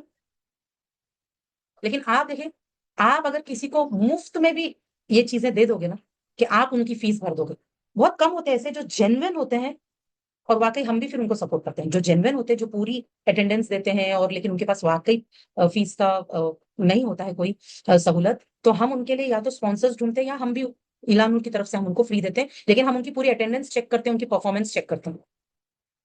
لیکن اگر وہ پرفارمنس میں ہم کو سمجھ میں آ جاتا ہے, دیکھیے ہر اسٹوڈنٹ کا نا ٹیچر کو سمجھ میں آ جاتا ہے کہ یہ واقعی دل رکھتے ہیں یا نہیں, یہ واقعی ان کو اس میں انٹرسٹ ہے یا نہیں, اس کے لیے محنت جدوجہد کر رہے ہیں. تو جو محنت کرتا ہے جدوجہد کرتا ہے الحمدللہ ہمارے دروازے ان کے لیے کھلے رہتے ہیں. اور پھر اگر وہ فیس نہ بھی بھر پائے, ہم ان کے لیے اسپانسرز بھی ڈھونڈتے ہیں. ماشاءاللہ ہماری کتنی بہنیں وہ سامنے سے ہمیں بولتے ہیں کہ اگر کوئی ایسا اسٹوڈنٹ ہو پلیز ہم کو ضرور بتانا, ہم ان کی فیس بھریں گے. پھر ہم ان کو بتاتے ہیں اور ماشاءاللہ پھر وہ اسپانسر کیے جاتے ہیں الحمدللہ. تو ویسے بھی ہوتے ہیں اور ایسے بھی ہوتے ہیں کہ جن کو لوگ اتنے دل سے کہ ان کا بھلا ہو جائے گا, وہ خود سامنے سے ان کی فیس بھر کے ان کو ایڈمیشن کرواتے ہیں. حالانکہ ہم ہمیشہ ڈسکریج کرتے ہیں کہ ایسا مت کرو, ایسا مت کرو. پہلے ان سے پوچھو کہ کیا ان کو ویلیو ہے, کیا وہ کریں گے, تو ہی ان کی فیس بھرو, ورنہ مت بھرو. کیونکہ وہ ویلیو نہیں کریں گے, وہ بالکل وقت نہیں لگائیں گے, دیر نہیں لگائیں گے, اینی ٹائم چھوڑ کر چلے جائیں گے. وہ کلاس میں آئیں گے تو لیٹ آئیں گے, جلدی چلے جائیں گے, ہوم ورکس نہیں کریں گے, کچھ نہیں کریں گے. تو ایسوں کی فیس مت بھرو. اوکے, ہم بتائیں گے, آپ ہم کو اپروچ کرو. ہمارے پاس الحمدللہ ایسے واقعی جینوین کیسز ہے کہ جو فیس نہیں بھر سکتے اور وہ بہت ویلیو کرتے ہیں اس علم کو, اور وہ بہت محنت کرتے ہیں. تو آپ کوشش کر کے دیکھ لو. جن کے لیے دیکھیے یہ تو ہے, ایک چانس تو سب کو دینا چاہیے کہ چلو وہ آئیں گے, وہ سیکھیں گے. تو اس کے بعد میں اگر واقعی لگا کہ ہاں یہ جینوین ہے, تو انشاءاللہ پھر آگے بھی ان کی بھرو فیسز. لیکن اگر نہیں ہے جینوین نا, تو پھر ان کا اللہ کا معاملہ, ٹھیک ہے نا, ان کا اور اللہ کا معاملہ. ان کو اللہ تعالیٰ کوئی اور راستہ کھول دے گا. اللہ رحمان ہے, سب پہ رحم کرتا ہے. ہم پہ بھی اسی نے رحم کیا, اس لیے ہم اس سے جڑے. اگر وہ رحم نہ کرتا تو ہم کیا کر لیتے ہیں, ہے نا. ان کا بھی رب اللہ ان پہ رحم کرے گا, ان کے لیے کوئی اور راستہ کھولے گا انشاءاللہ. لیکن علم نور میں جو آ رہے ہیں ان کو اپنا 100% دینا ہوگا. ہم جو وعدہ کرتے ہیں ہم اپنی طرف سے کوشش کرتے ہیں کہ اپنے وعدے سے زیادہ دیں. اس لیے ہم کبھی کبھار وعدہ 1 گھنٹے کا کرتے ہیں, لیکن کلاس 1.5 گھنٹے کی دے دیتے, 1.25 گھنٹے کی دے دیتے, زیادہ ہی دیتے. کم نہیں, کوشش کرتے ہیں کہ ہماری طرف سے کم نہ, انشاءاللہ. ٹھیک ہے, لیکن ڈیڈیکیشن, سنسیئرٹی ضروری ہے. کمفورٹ زون سے باہر نکلنا ضروری ہے, کچھ قربانیاں دینا ضروری ہے. بغیر قربانی کے کچھ نہیں حاصل ہوتا. ہر کوئی محنت کر رہا ہے نا, ہر کوئی اپنے عمل کے بدلے گروی ہے. تو ہم کس کے بدلے گروی ہے, ہم دیکھیں. اور اے نبی صلی اللہ علیہ وسلم, آپ کو کیا خبر, شاید کہ وہ پاکیزگی حاصل کرے یا نصیحت سنتا تو اسے نصیحت نفع دیتی. لیکن جو شخص پرواہ نہیں کرتا ہے تو آپ اس کی فکر میں ہیں. حالانکہ اگر وہ نہیں سنتا تو آپ پر کوئی گناہ نہیں, کیونکہ آپ صلی اللہ علیہ وسلم کو رسالت کی اتنی فکر ہوتی تھی کہ میری ذمہ داری ہے میں سب تک پہنچاؤں, اچھے سے پہنچاؤں. تو فکر کرتے تھے آپ صلی اللہ علیہ وسلم. اللہ نے آپ صلی اللہ علیہ وسلم کو بے فکر کیا کہ دیکھو آپ کا کام صرف پہنچانا ہے, سب کو ایک ساتھ ایک جیسا پہنچائیں گے. جس نے لینا ہے لے, جس نے نہیں لینا ہے ان کا معاملہ اللہ کے ساتھ, آپ پر کوئی گناہ نہیں. اور جو شخص آپ کے پاس دوڑتا ہوا ہے اور وہ ڈرتا بھی ہے, اللہ کا ڈر بھی ہے اس کے اندر, تو آپ اس سے بے رخی برتتے ہیں, تو یہ چیز آپ کو سوٹ نہیں کرتی. انسان کیا سوچتا ہے, جو ایک دم انٹرسٹڈ ہے, چلو ان کی طرف ہم کم بھی دھیان دیں گے چلے گا, کیونکہ وہ تو بہت انٹرسٹڈ ہے نا, وہ تو کر لیں گے. جو انٹرسٹڈ نہیں ہے, چلو ہم ان پر محنت کرتے ہیں. انسان کو ایسا لگتا ہے, لیکن اس میں کوئی فائدہ نہیں. کیوں پتا ہے, جس کو انٹرسٹ ہے اس پہ محنت کرو, آپ کو فائدہ ملے گا, اس کو بھی فائدہ ملے گا کیونکہ وہ انٹرسٹڈ ہے. جو انٹرسٹڈ نہیں آپ اس کو پکڑ پکڑ کے لاؤ, اس کے پیچھے محنت کرو, آپ کی صرف انرجی ختم ہوگی, فائدہ کچھ نہیں ہوگا, کیونکہ وہ سامنے سے وہ چاہتا نہیں ہے. لیکن اس کا مطلب یہ نہیں ہے کہ جو لوگ بے فکر لوگ ہیں ہم ان پر محنت نہ کریں. دیکھیے ہم ان کو نصیحت کریں گے, ان کو دعوت دیں گے, آگے آنا نہیں آنا ان کا کام, اللہ نے چوائس دیا ہے نا. اوکے, ہم ان کو دل کو نرم کرنے والی باتیں بولیں گے, پیار سے سمجھائیں گے ان کو کوشش کریں گے اس کے لیے. دیکھیں تبلیغ کرنے میں جدوجہد تو ہم نے کرنا ہے, اوکے, صبر بھی کرنا ہے, لیکن محنت کس پہ کریں گے؟ زیادہ محنت جو انٹرسٹڈ ہے, جو واقعی سنورنا چاہتا ہے, اپنا تزکیہ چاہتے ہیں. تو اللہ تعالیٰ نے کیا کہا؟ اب اللہ تعالیٰ بتا رہے ہیں دیکھیں یہ جو قرآن ہے وہ اتنا قیمتی ہے کہ جس کو پرواہ نہیں ہے قرآن کی ان کو زبردستی مت دو. اللہ کو, کیونکہ اللہ کو فرق نہیں پڑتا کوئی مانے نہیں مانے. اللہ نے تو آلریڈی جنت جہنم تیار کر کے رکھے, جو نہیں مانے گا اس کو جہنم میں ٹھوس دے گا اللہ تعالیٰ, بھر دے گا جہنم کو, جن جو سرکش شیطان ہے ان کے ساتھ. اور اللہ کو پرواہ بھی نہیں ہے کہ کتنے اس میں جاتے ہیں. اور جو جنتی ہے اللہ ان کو ویلیو کرتا ہے.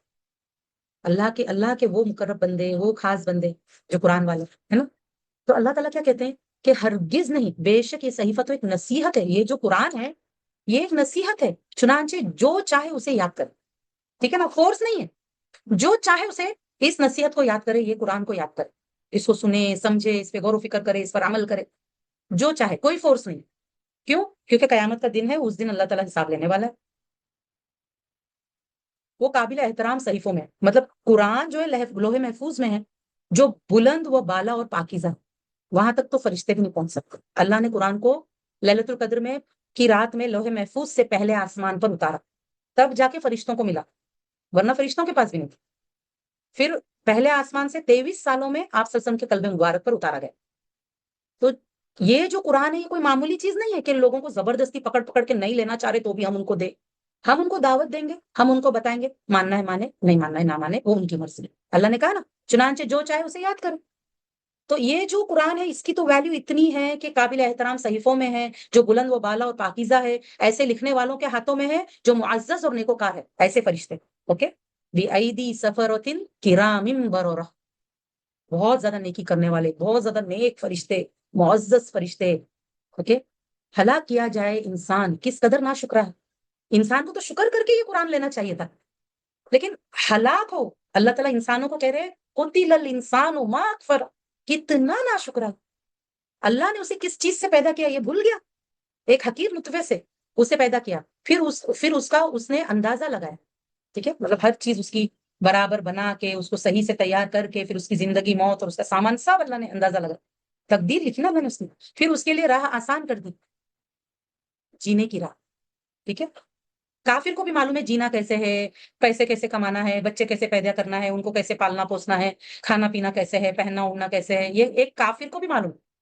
پھر اس کے لیے اللہ نے راستہ آسان کیا. آپ دیکھیں ماں کی کوکھ سے نکلنے کا راستہ بھی آسان کیا, اور دنیا میں جینے کا راستہ بھی آسان کیا. اور چاہے تو ہدایت بھی لے سکتا ہے, وہ راستہ بھی آسان ہے, لیکن یہ ہے کہ وہ لیتا نہیں. پھر اسے موت دی اور قبر میں پہنچایا. یہ بھی اللہ کا احسان ہے کہ موت کے بعد اللہ نے قبر رکھا, ورنہ آپ دیکھیے درندے چرندے پرندے انسان کی لاش کو چیرتے پھاڑتے اور اس کی بے حرمتی کرتے. اللہ نے لیکن قبر دے کر کیا کیا, اسے محفوظ کیا, ایک ٹھکانہ دیا. اور آپ دیکھیے اچھا ہے کہ قبر کا عذاب ہمیں پتہ نہیں چلتا ہے, ورنہ کتنی بے عزتی ہوتی ہے اگر کسی کے سمجھو رشتہ دار کو قبر میں عذاب ہو رہا ہے. اوکے, تو کتنا یعنی کہ اس کا عیب کھل کے سامنے آ جاتا سب کے, اور اس کے گھر والوں کو جو زندہ ہے ان کی کتنی شرمندگی ہوتی. سبحان اللہ. لیکن اللہ نے کیسے نا ایک دم ڈھپا چھپا ایک قبر رکھا, اور اس میں کیا ہو رہا ہے ہمیں نہیں پتا. بس اللہ تعالیٰ ہمیں قبر کے عذاب سے بچائے, آمین یا رب. اللہ ہمارے جسموں کو مٹی نہ چھوئے, بولتے نا جو وہ کیا کہتے ہیں, جو جسم ہے سلامت رہے. اللہ تعالیٰ جس طرح سے اللہ تعالیٰ نے نبیوں کی اور جو صدیقین ہیں, شہداء ہے, جو اس کے نیک خاص بندے ہیں, ان کی جسموں کو اللہ نے جس طرح سے محفوظ رکھا ہے, اللہ ہمارے بھی جسموں کو محفوظ رکھے, آمین یا رب. پھر وہ جب چاہے گا اسے دوبارہ زندہ کرے گا. ہرگز نہیں, اس نے اب تک اللہ کے حکم کی بجاوری نہیں کی. اللہ کیا بول رہے انسان کے بارے میں کہ دیکھو انسان کو تو چاہیے تھا نا کہ اللہ کے حکم کو مانتا, لیکن اب تک اس نے صحیح سے اللہ کے حکم کو مانا نہیں. پورا جیسے اس کو اللہ کی فرما برداری کرنا چاہیے اس طرح سے اس نے کیا نہیں. چنانچہ انسان کو چاہیے کہ اپنے کھانے کی طرف دیکھیں, ذرا اپنے کھانے کی, آج ضرور آپ اپنے کھانے کی طرف دیکھنا, اپنے فریج کو کھول کے دیکھنا, اور اس کے اندر سارا سامان دیکھنا, ہر ایک کھانے کا سامان, اور جو باہر فروٹس اور ویجیٹیبلس جو رکھے ہوئے ہیں نا, پیاز اور لہسن اور یہ ساری چیزیں دیکھ لیں، اپنے کھانے کی طرف دیکھ لیں. بے شک ہم نے خوب مہ برسایا، پھر ہم نے زمین کو اچھی طرح سے پھاڑا، پھر ہم نے اس میں سے اناج اگایا اور انگور اور سبزیاں اور زیتون اور کھجوریں اور کھانے کے باغات اور گھنے باغات اور میوے اور چارہ، ہر ٹائپ کی چیزیں اللہ نے اگائی جو تمہارے اور تمہارے جانوروں کے لیے سامان زندگی ہے. اب دیکھنا اپنے گھر میں ہر چیز اناج، ایک ایک اناج جب اگا اس پر وہ تقدیر میں لکھا ہوا تھا کہ یہ اناج فلاں کے گھر فلاں کے ٹیبل پہ اس کی پلیٹ میں یا اس کے دسترخوان میں اس کی پلیٹ میں وہ اناج آئے گا اور وہ اس کو اٹھا کے کھائے گا اور وہ اس کے پیٹ میں جائے گا اور ہضم ہوگا. ہر چیز جو اگتی ہے نا وہ پہلے سے طے ہے کہ یہ کس کے نصیب کا ہے. تو انسان نے کیا اپنے کھانے کو نہیں دیکھا کیسے اللہ اس کو اگاتا ہے، پھر کیسے وہ خراب ہو کے سڑ گل کے کیسے وہ کوڑے میں جاتا ہے اس کا بچا کچا جو ہوتا ہے. ٹھیک ہے، کھانا کبھی ویسٹ نہیں کرنا چاہیے، لیکن آپ دیکھیے جو چیز جب اس کا ویسٹ نکلتا ہے تو کیسے وہ کوڑے کرکٹ میں جاتا ہے. پھر جب کان بہرے کر دینے والی سخت آواز قیامت آئے گی. ٹھیک ہے نا، یہ سب کچھ سلسلہ کب تک چلتا رہے گا؟ کھانا اگے گا، ہم کھائیں گے، جیئیں گے، دنیا سے جائیں گے، کب تک چلتا رہے گا؟ قیامت تک. پھر قیامت جب آئے گی تو اس دن آدمی اپنے بھائی سے بھاگے گا، اپنی ماں اور اپنے باپ سے بھاگے گا، اور اپنی بیوی اور اپنے بیٹوں سے بھی بھاگے گا کہ کوئی ایک نیکی نہ مانگ لے مجھ سے. ان میں سے ہر شخص کا اس دن ایسا حال ہوگا جو اسے دوسرے سے بے پرواہ کر دے گا. اسے پرواہ نہیں ہوگا کہ اب بیوی بچوں کا کیا ہو رہا ہے، ماں باپ کا کیا ہو رہا ہے، بھائی اور رشتہ داروں کا کیا ہو. اس دن کئی چہرے چمکتے ہوں گے، اللہ ہمیں ان میں سے بنائے، آمین یا رب. ہنستے مسکراتے حشاش بشاش ہوں گے، اللہ تعالیٰ ہمیں اس میں سے بنائے، آمین یا رب. اور کئی چہروں پر اس دن کھاک اڑ رہی ہوگی، سیاہی چھا رہی ہوگی، غبار ہوگا، غبار آلود ہوگی، ان پر سیاہی چھائی ہوگی. یہی لوگ کافر اور فاجر کون ہوں گے؟ ایسے لوگ اللہ ہمیں ان میں سے نہ بنے. نہ شکرے، اللہ کا انکار کرنے والے، اللہ کی آیات کا انکار کرنے والے، اور فاجر مطلب جو اس طرح گناہ کر رہے تھے کہ گناہ کو گناہ نہیں مان رہے تھے. سبحان اللہ. تو دو ہی گروپس، دو ہی انجام، دو ہی ہے. ٹھیک ہے نا، دنیا میں جی کے جانا ہے، انجام دو ہی ہے، اور یہی زندگی کی حقیقت ہے. سورہ تکویر، بسم اللہ الرحمن الرحیم. جب سورج لپیٹ دیا جائے گا، اب آپ دیکھیں قیامت کا اگر منظر کسی کو سمجھنا ہے نا تو یہ سوروں کو پڑھو آپ لوگ کہ قیامت ہوگی کیسے، جس کو آج ہم اتنا بے پرواہی سے دنیا میں غرق ہو کے دنیا کو جو اتنی پرائرٹی دے رہے ہیں نا، اگر ہم قرآن سمجھیں گے اور قیامت کے منظر کو دیکھیں گے کہ اصل میں قیامت کیسے ہونے والی، تو انسان کو سدھرنے کے لیے اتنا ہی کافی. جب سورج لپیٹ دیا جائے گا اور جب تارے بے نور ہو جائیں گے اور جب پہاڑ چلائے جائیں گے اور جب 10 ماہ کی حاملہ اونٹنیاں بیکار چھوڑ دی جائے گی. عربز میں سب سے قیمتی 10 ماہ کی حاملہ اونٹنی ہوتی جس کو ایک پل کے لیے بھی نظروں سے اوجھل نہیں کیا جاتا اور اس کی دیکھ بھال کی جاتی ہے. اوکے، لیکن قیامت کے دن وہ اس کو بھول جائیں گے، اس کو چھوڑ دیں گے، اس کے حال پہ پرواہ نہیں کریں گے اس کی. اتنی ہولناک ہوگی قیامت. اور جب وحشی جانور اکٹھا کیے جائیں گے، کہا جاتا ہے کہ وحشی جانور پبلک پلیسز میں آ جائیں گے جنگلوں کو چھوڑ کر. اوکے، اور اس کے علاوہ بھی آپ دیکھیں حساب کتاب کے لیے بھی ان کو جمع کیا جانا ہے. اس میں کیونکہ پہلی 6 آیتیں دنیا میں پہلے سور پھونکنے پر ہونے والا ہے، اور باقی جو 6 ہے وہ دوسرا سور پھونکنے کے بعد میں ہونے والا ہے، ایسا بھی آتا ہے. اور جب سمندر بھڑکا دیے جائیں گے، یعنی آج سمندر میں پانی ہے، قیامت کے دن سمندر میں صرف آگ ہوگا. سبحان اللہ. جبکہ پانی آگ کو بجھاتا ہے نا، لیکن سمندر میں پورا آگ ہوگا. اور جب روحیں جسموں سے ملا دی جائیں گی. اب یہ جو 7ویں آیت سے کب ہے، دوسرا سور پھونکے جانے پر کیا ہوگا کہ وہ جسموں سے روحوں کو ملا دیا جائے گا. اور جب زندہ گاڑی ہوئی لڑکی سے پوچھا جائے گا کس گناہ کی وجہ سے اسے قتل کی گئی. اوکے، اب آپ دیکھیے اس کے قتل کرنے والوں سے نہیں پوچھا جائے گا، جنہوں نے اس کو ابورٹ کیا ہے، جنہوں نے اسے زندہ دفنایا، ان سے نہیں پوچھا جائے گا، کیونکہ اللہ تو ان سے بات کرنا ہی پسند نہیں کرے گا. اللہ اس بچی سے پوچھے گا کہ تجھے کس گناہ میں قتل کیا گیا. اور جب اعمال نامے کھولے جائیں گے، سب کے اعمال نامے ایک دم سب کے سامنے پھیلا دیے جائیں گے تاکہ سب کو دکھے گا. اور جب آسمان کی خال اتار دی جائے گی اور جب دوزخ بھڑکائی جائے گی اور جب جنت قریب لائی جائے گی، اس وقت ہر شخص جان لے گا جو کچھ وہ لے کر آیا ہے، کیا لے کر آیا ہے، کیا کما کے آیا ہے دنیا سے، کیا آگے بھیجا، کیا پیچھے چھوڑا، ہر نفس کو پتہ چل جائے. چنانچہ اللہ تعالیٰ قسم کھا رہے ہیں، قسم کھاتا ہوں پیچھے ہٹنے والے. اوکے، بیسکلی اس میں آپ دیکھیے جیسے کچھ ستارے ہوتے ہیں یا پلانٹس ہوتے ہیں جو دن آنے پر چھپ جاتے ہیں، رات آنے پر نظر آتے ہیں. تو چنانچہ میں قسم کھاتا ہوں پیچھے ہٹنے والے، چلنے والے، چھپ جانے والے تاروں کی، اور رات کی جب وہ چلی جاتی ہے اور صبح کی جب وہ روشن ہوتی ہے. کہ اس کا تفسیر اگر آپ پڑھیں گے نا بہت خوبصورت ہے. لاسٹ ایئر ہمارے پاس رمضان میں 30 جز کا تفسیر ہوا تھا، ہاف پارے کا، اور اس کا حفظ کروایا گیا تھا. وہ بہت خوبصورت ہے. اگر کسی نے وہ کورس خریدنا ہے تو ضرور خریدنا.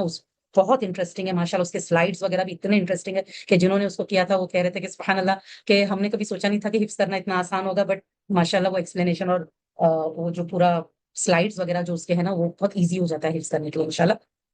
ہاف پارا ہے لیکن فل پارا نہیں ہے, یہ بات یاد رکھیے. اور رات کی جب وہ چلی جاتی ہے اور صبح کی جب وہ روشن ہوتی ہے, بے شک یہ قرآن رسول کریم جبرائیل علیہ السلام کا قول ہے, یعنی وہ لے کر آئے اس کو. کلام اللہ کا ہے, اللہ نے جبرائیل علیہ السلام کو دیا, وہ جبرائیل علیہ السلام نے لے کر آپ صلی اللہ علیہ وسلم تک انہوں نے پہنچایا, جو بڑی قوت والا عرش والے کے نزدیک بلند مرتبہ ہے. دیکھیے کیسے پتہ چلتا ہے کہ جبرائیل علیہ السلام کے بارے میں ہے یہاں پر اس آیت میں کہ یہ رسول کریم کا قول ہے, کیونکہ اللہ نے بتایا کہ وہ اللہ کے پاس جو عرش والا ہے اس کے پاس وہ بڑے قوت والا, کیونکہ وہ ان کے 600 پر ہے, سب سے بڑے فرشتے ہیں وہ اور فرشتوں کے سردار ہے, اور ان کا مرتبہ بہت بڑا ہے اللہ کے پاس نا, اللہ نے بہت بڑا مرتبہ دیا ان کو کہ فرشتوں کے سردار بنا. تو اس سے پتہ چلتا ہے کہ پچھلی آیت میں جبرائیل علیہ السلام کا ذکر ہے. وہاں آسمانوں میں اس کی اطاعت کی جاتی ہے, یعنی باقی فرشتے ان کے آرڈرز کو فالو کرتے ہیں جو اللہ سے وہ لیتے ہیں آرڈرز. امین ہے یعنی امانت دار ہے. اور اے اہل مکہ تمہارا ساتھی محمد صلی اللہ علیہ وسلم دیوانہ نہیں, یہ نبی صلی اللہ علیہ وسلم تو اس جبرائیل علیہ السلام کو روشن افق پر دیکھ چکا ہے. اوکے, جب شروع میں وہی نازل ہوئی تھی اور شروعات میں ایک دم, تب ایک بار آپ صلی اللہ علیہ وسلم نے ان کو اصلی شکل میں دیکھے تھے, اور دوسری بار اسراء والمعراج کے واقعے میں سدرۃ المنتہا پر. اور وہ غیب کی باتوں پر بخیل نہیں ہے, یعنی آپ صلی اللہ علیہ وسلم آپ دیکھیں کچھ بھی نہیں چھپاتے, جو بھی اللہ نے ان کو بتایا وہ سب آگے لوگوں تک پہنچاتے. اور یہ قرآن کسی مردود شیطان کا قول نہیں ہے, اور وہ پاسبل ہی نہیں نا, وہ تو لائق ہی نہیں ہے شیطان مردود کے لیے کہ وہ اس طرح کا قول پیش کرے یا اللہ ان کو دے اور وہ لوگوں تک پہنچائے. نعوذ باللہ, یہ پاسبل ہی نہیں. پھر تم کدھر چلے جا رہے ہو, ذرا مطلب انسان قرآن پڑھے گا بھی نا تو اسے سمجھ میں آتا ہے کہ یہ اللہ کا کلام. پھر تم کدھر چلے جا رہے ہو, یہ تو سب جہانوں کے لیے نصیحت ہے یہ قرآن. تم میں سے اس کے لیے جو بھی سیدھی راہ پر چلنا چاہے, یعنی ہم انسانوں میں سے جو سیدھا راستہ ڈھونڈ رہے نا کہ ہمیں پتہ چلے کہ سیدھا راستہ کیا ہے جس سے رب راضی ہو جائے اور مجھے جنت مل جائے, اس کے لیے یہ قرآن اللہ نے نازل فرمایا. جو چاہے ٹھیک ہے نا, جو نہ چاہے اللہ کو بھی فرق نہیں پڑتا. اور اللہ رب العالمین کے چاہے بغیر تم کچھ بھی نہیں چاہ سکتے. مطلب اللہ نے بتایا ایک تو انسان کو چاہنا ہوگا, پھر جس کی چاہت مخلص ہوگی نا, سچی ہوگی, اللہ بھی اس کے لیے چاہے گا اور اسے ہدایت دے دے گا. کیونکہ جب تک اللہ نہ چاہے ایک پتا بھی نہیں گر سکتا. تو انسان کی چاہت اور اللہ کی چاہت جب دونوں مل جاتے ہیں تو انسان کو ہدایت مل جاتی ہے. ٹھیک ہے, بٹ اس کے لیے فرسٹ اسٹیپ پہ انسان کو چاہنا ہوگا. اوکے, پھر اللہ تعالیٰ اس کو توفیق دے گا. تو اور اللہ رب العالمین کے چاہے بغیر تم کچھ بھی نہیں چاہ سکتے. بسم اللہ الرحمن الرحیم. اسی لیے آپ دیکھیں ہم کو اللہ سے ہدایت, کیوں اللہ نے نماز کے ہر رکعت میں ہمیں سورہ فاتحہ پڑھنے کا حکم دیا, کیونکہ اس میں ہم اللہ سے ہدایت مانگتے ہیں. اس لیے کیونکہ اللہ جب تک نہیں چاہے تو نہیں ہو سکتا ہے, تو اس لیے اللہ نے ہم کو سکھایا کہ نماز کے ہر رکعت میں اپنے لیے ہدایت مانگو. آپ دیکھیں سب سے امپورٹنٹ جو دعا ہے نا, سب سے قیمتی دعا, مطلب کہ ہم وہ مانگنا ضروری ہے, اس کے بغیر کوئی چارہ نہیں, وہ ہے ہدایت کی دعا. بسم اللہ الرحمن الرحیم. سورہ انفطار. جب آسمان پھٹ جائے گا اور جب تارے جھڑ جائیں گے اور جب سمندر پھاڑ دیے جائیں گے اور جب قبریں اکھیڑ دی جائیں گی تو ہر شخص کو اس کا اگلا پچھلا کیا دھرا سب معلوم ہو جائے گا. اوکے, ما قدمت و اخرت, سب پتا چل جائے گا کیا آگے بھیجا کیا پیچھے چھوڑا. اے انسان تجھے کس چیز نے اپنے رب کریم کے بابت دھوکے میں ڈال رکھا ہے. مطلب ایک انسان سوچتا ہے نا کوئی نہیں, بوڑھا ہو کے نیک بن جائیں گے, پہلے گناہ کر لو بعد میں توبہ کر لینا, یا 70 ماؤں سے زیادہ پیار کرنے والا رب کیسے جہنم میں ڈال سکتا ہے سارے انسانوں کو, یہ تو پاسبل ہی نہیں ہے.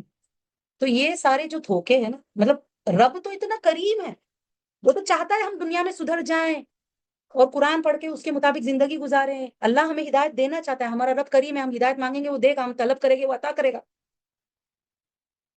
اتنا رب کریم کے بارے میں انسان دھوکے میں آ گیا کہ وہ کفر بھی کرے گا تو بھی اسے جنت ملے گی, وہ شرک بھی کرے گا اور اسی حال میں موت آئے گی, اسے منافقت کرے گا اور اسی حال میں موت آئے گی پھر بھی اسے جنت ملے گی. یہ دھوکا تو بلکہ بہتر کیا ہے, رب کریم ہے نا تو کفر چھوڑ دو, منافقت چھوڑ دو, شرک چھوڑ دو, اس کی نافرمانیاں چھوڑ دو, کیونکہ رب کریم ہے. تم توبہ کرو گے وہ قبول کر کے تم سیدھے راستے پہ چلنے کے لیے جدوجہد کرو, دیکھو وہ تم کو ہدایت دو, ہے نا. اے انسان تجھے کس چیز نے اپنے رب کریم کے بابت دھوکے میں ڈال رکھا ہے, جس نے تجھے پیدا کیا, پھر تجھے درست کیا, پھر تجھے معتدل بنایا, بیلنسڈ بنایا نا. یہ نہیں کہ ایک آنکھ چھوٹی ہے دوسری بڑی تو ایک ہاتھ چھوٹا دوسرا بڑا, ایسا سب نہیں بنایا نا, معتدل بنایا. اس نے جس صورت میں چاہا تجھے جوڑ دیا, ہے نا. یہ سب ہماری فٹنگز جو ہے یہ سب اللہ نے کی, اور اللہ نے ہماری صورت بنے. ہرگز نہیں، بلکہ تم لوگ جزا اور سزا کو جھٹلاتے ہو. یہ تمہاری پرابلم کہ تم لوگ دین کو جھٹلاتے ہو جو قیامت کا دن. حالانکہ حالانکہ تم پر نگران فرشتے مقرر ہے، وہ تمہارا نام عمل لکھ رہے ہیں، معزز لکھنے والے کرامن کاتبین، وہ جانتے ہیں جو تم کرتے ہو. یقیناً نیک لوگ ضرور نعمتوں میں ہوں گے اور یقیناً بدکار لوگ ضرور دوزخ میں ہوں گے. ٹھیک ہے، جس کو ڈاؤٹ ہے نا کہ دوزخ میں کوئی نہیں جائے گا، اللہ رحم کر کے سب کو معاف کر کے جنت میں ڈال دے گا، وہ لوگ یہ آیت پڑھ لو کہ جو نیک ہے، ابرار، جو بہت زیادہ نیکیاں کرتے ہیں، ایمان لا کے عمل صالح کرتے ہیں، ان کے لیے نعمتوں والے جنت ہے. اور جو بدکار لوگ ہیں، فجار ہے، جو گناہ کو گناہ نہیں سمجھتے، تو آپ دیکھیں جو گناہ کو گناہ نہ سمجھے نا، اس کے دل میں رائے دانے برابر بھی ایمان نہیں، وہ جہنم میں ہوگا، وہ روز جزا کو اس میں داخل ہوگا اور وہ اس سے غائب نہ ہو سکیں گے. ٹھیک ہے نا، ایک پل کے لیے بھی جہنم سے ان کو ایبسنٹ نہیں کیا جائے گا، راحت نہیں ملے گی، غائب نہیں ہوں گے. اور آپ کو کیا خبر کہ روز جزا کیا ہے؟ پھر آپ کو کیا خبر کہ روز جزا کیا ہے؟ اس دن کوئی شخص کسی کے لیے کچھ بھی اختیار نہ رکھے گا، کوئی نفس کسی نفس کے کام نہیں آئے گا، اور اس دن حکم صرف اللہ کا ہوگا. سبحان اللہ، فیصلہ صرف اللہ کا ہوگا. تو جو لوگ اس خوشی میں جی رہے نا کہ شرک کر رہے اور سوچ رہے ہم فلاں کا دامن تھام کے تو ہم جنت پہنچ جائیں گے، ان کو چاہیے کہ قرآن سمجھے. بسم اللہ الرحمن الرحیم. ڈنڈی مارنے والوں کے لیے تباہی ہے. کون ہے ڈنڈی مارنے والے؟ جو حق مانگ مانگ کے لیتے ہیں لیکن حق دینے کے معاملے میں کوتاہی کرتے ہیں، ناپ تول میں کمی کرتے ہیں. ٹھیک ہے نا، بیوی تو ایک دم اچھی چاہیے کہ اٹھ بولے تو اٹھے، بیٹھ بولے تو بیٹھے. بچے ایک دم اچھے چاہیے کہ جو اس کے بولنے پر اس کی انگلیوں پہ ناچے. لیکن کیا وہ اپنی بیوی کو حق دے رہا ہے؟ اس کو پرواہ نہیں. کیا وہ اپنے بچوں کو حق دے رہا ہے؟ اس کی پرواہ. اسی طرح بیوی چاہتی ہے کہ شوہر اور وہ اکول رہے. اگر وہ برتن گھسے تو شوہر کپڑے دھو، ہے نا. لیکن کیا وہ بیوی جو چاہتی ہے کہ میرا شوہر مجھے رانی بنا کے رکھے، کیا وہ اپنے شوہر کو راجا محسوس کرواتی ہے؟ ڈنڈی مارنے والوں کے لیے تباہی ہے، ویل ہے، جہنم، ہلاکت. ہر کوئی دیکھے کیا ہم اپنا حق جو اللہ نے ہم پر فرض کیا ہے، کیا ہم وہ حق ادا کر رہے ہیں؟ وہ کہ جب وہ لوگوں سے ناپ کر لیں تو پورا لیتے ہیں، اور جب وہ انہیں ناپ کر یا تول کر دے تو کم دیتے ہیں. کون ہے متففین؟ لینے میں زیادہ، دینے میں کم. لوگوں سے لڑ کے اپنا حق لیں گے لیکن لوگوں کو دینے کچھ تیار نہیں. کیا یہ لوگ یقین نہیں رکھتے کہ بے شک وہ قبروں سے اٹھائے جائیں گے؟ اب آپ دیکھیں کتنے لوگ ہوتے ہیں کہ ان کو پیار چاہیے لیکن پیار دیں گے نہیں، عزت چاہیے لیکن عزت دیں گے نہیں، ہے نا. تو کیونکہ ان کو یقین نہیں ہے کہ قبروں سے اٹھائے جانے والے ہیں. قیامت کا یقین نہیں، ایک عظیم دن کے لیے جس دن لوگ رب العالمین کے سامنے کھڑے ہوں گے. ہرگز نہیں، بے شک بدکاروں کا اعمال نامہ سجین میں. جو بدکار ہے جب وہ مرتا ہے نا تو اس کو اتنے خوفناک فرشتے اس کی روح قبض کرتے ہیں، مار مار کے روح قبض کرتے ہیں اس کو. جو ہے بہت ہی بری خبر سناتے ہیں کہ تیرا جو معاملہ ہے، تیرا رب سے راضی نہیں ہے اور تجھے جو ہے عذاب ہونے والا ہے. اور اس طرح سے اس کو مار مار کے نکالتے. پھر اس کو دوزخ میں بھی عذاب ہوتا ہے، پھر اس کے لیے آسمان کا دروازہ نہیں کھلتا، بدبودار کفن میں اس کو لپیٹا جاتا ہے، سارے فرشتے اس کو بدوا دیتے ہیں، اس بدبو سے پریشان ہو جاتے ہیں، اور پھر وہاں سے اس کو سجین میں پٹکا جاتا ہے. اور اس کے نامہ اعمال کا جو رجسٹر ہے اس کو سجین میں جگہ ہے جہاں پہ وہ رجسٹر یعنی کہ وہاں پہ سونپے جاتے ہیں.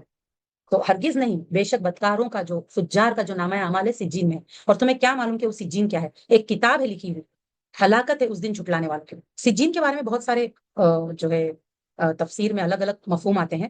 تو ایک مفہوم تو یہیں پر دیا ہوا ہے کہ وہ ایک کتاب ہے، یعنی کہ فجار کی جو نامہ اعمال ہے وہ ہے، یا پھر جہاں پہ جہنمیوں کا نام لکھا جاتا ہے یہ وہ کتاب ہے جس میں ان کا نام لکھا جاتا ہے. یا تو وہ ان کا نامہ اعمال ہے یا تو خود وہ جہنمی ہے جس کو اس میں ڈال کر برزخ میں عذاب دیا جاتا. تو ہلاکت ہے اس دن جھٹلانے والوں کے لیے، وہ جو روز جزا کو جھٹلاتے ہیں اور اسے صرف ہر حد سے بڑا گنہگار جھٹلاتا ہے. کون جھٹلاتا ہے قیامت کے دن کو؟ کل معتد اثیم، جو مطلب لوگوں پہ ظلم کرنے والا، لوگوں پہ زیادتی کرنے والا اور بہت گنہگار، اللہ کی نافرمانیاں کرنے والا. جب اس پر ہماری آیتیں تلاوت کی جاتی ہے تو کہتا ہے یہ تو پہلے لوگوں کی کہانی ہے. ہرگز نہیں، بلکہ ان کے دلوں پر ان کے برے اعمال کے زنگ لگا دیا ہے. برے اعمال نے زنگ لگا دیا. کیوں ایسا بولتے ہیں؟ کیوں؟ دیکھیں جو قیامت کو نہیں مانتا وہ گناہ کرتے کرتے کرتے کرتے اس کا پورا دل کالا ہو جاتا ہے.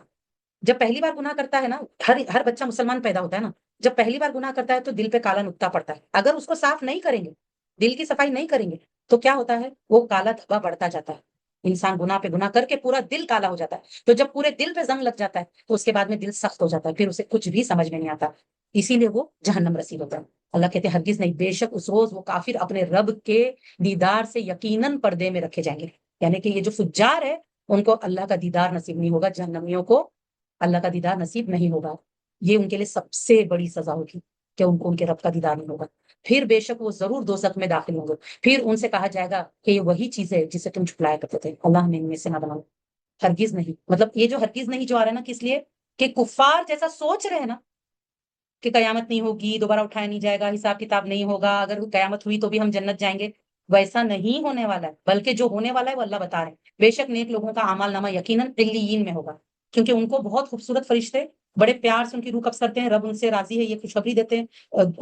برزخ میں بھی، قبر میں بھی انہیں کوئی عذاب نہیں ہوتا، وہاں پر بھی وہ 3 سوال کا آرام سے جواب دیتے ہیں. پھر ان کو کہا جاتا ہے کہ دلہن کی طرح سو جاؤ. ان کو جہنم کی کھڑکی کھول کے بتایا جاتا ہے کہ دیکھو اگر تم نافرمانی کرتے تو یہاں جاتے، لیکن کیونکہ تم نے اچھا کام کیا اس لیے جہنم کی کھڑکی بند، جنت کی کھڑکی کھولی جاتی ہے. بتایا جاتا ہے دیکھو وہ تمہارا گھر ہے، اور اس کو کہا جاتا ہے تم دلہن کی طرح سو جاؤ. سبحان اللہ. پھر قیامت کے روز دوبارہ عزت سے اٹھایا جائے گا، حشر کے میدان میں لے جایا جائے گا، نامہ اعمال سیدھے ہاتھ میں آئے گا، میزان پہ نیکیاں بھاری ہوں گی، پل صراط تیزی سے پار کرے گا. اللہ تعالیٰ پنڈلی سے جب جو پردہ ہٹائے گا تو سجدے میں گرے گا. یہ سب اس کے لیے جنت میں مہمانی ہوگی، ویلکم کیا جائے گا انشاءاللہ. اللہ ہمیں علیین میں سے بنائے، آمین یا رب. علیین وہ رجسٹر ہے جہاں پہ جنتیوں کا نام درج کیا جاتا ہے.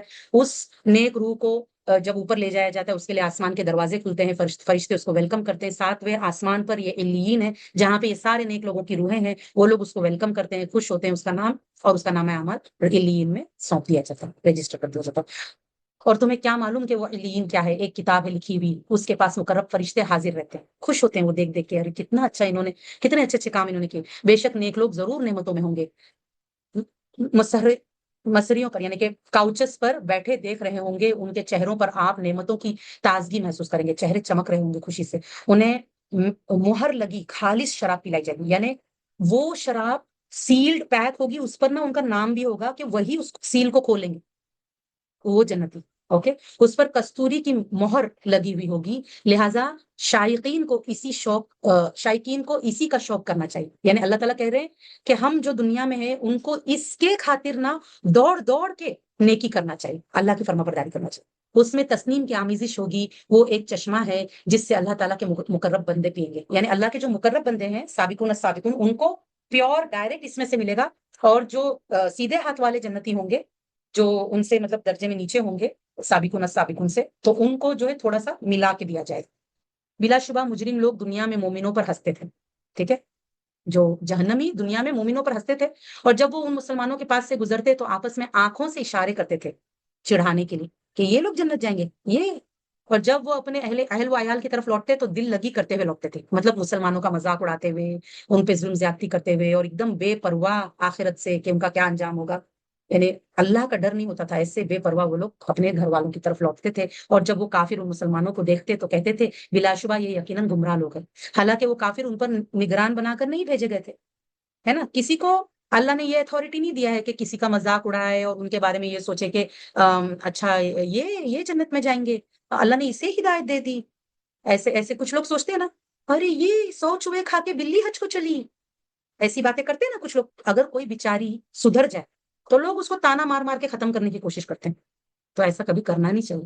آپ دیکھیے کفار جب ایسا کرتے تھے ان کے لیے کتنی وعید آئیں. حالانکہ وہ کافر ان پر نگران بنا کر نہیں بھیجے گئے تھے. چنانچہ آج مومن لوگ کافروں پر ہنستے ہوں گے. اب کیا ہوگا قیامت کے روز؟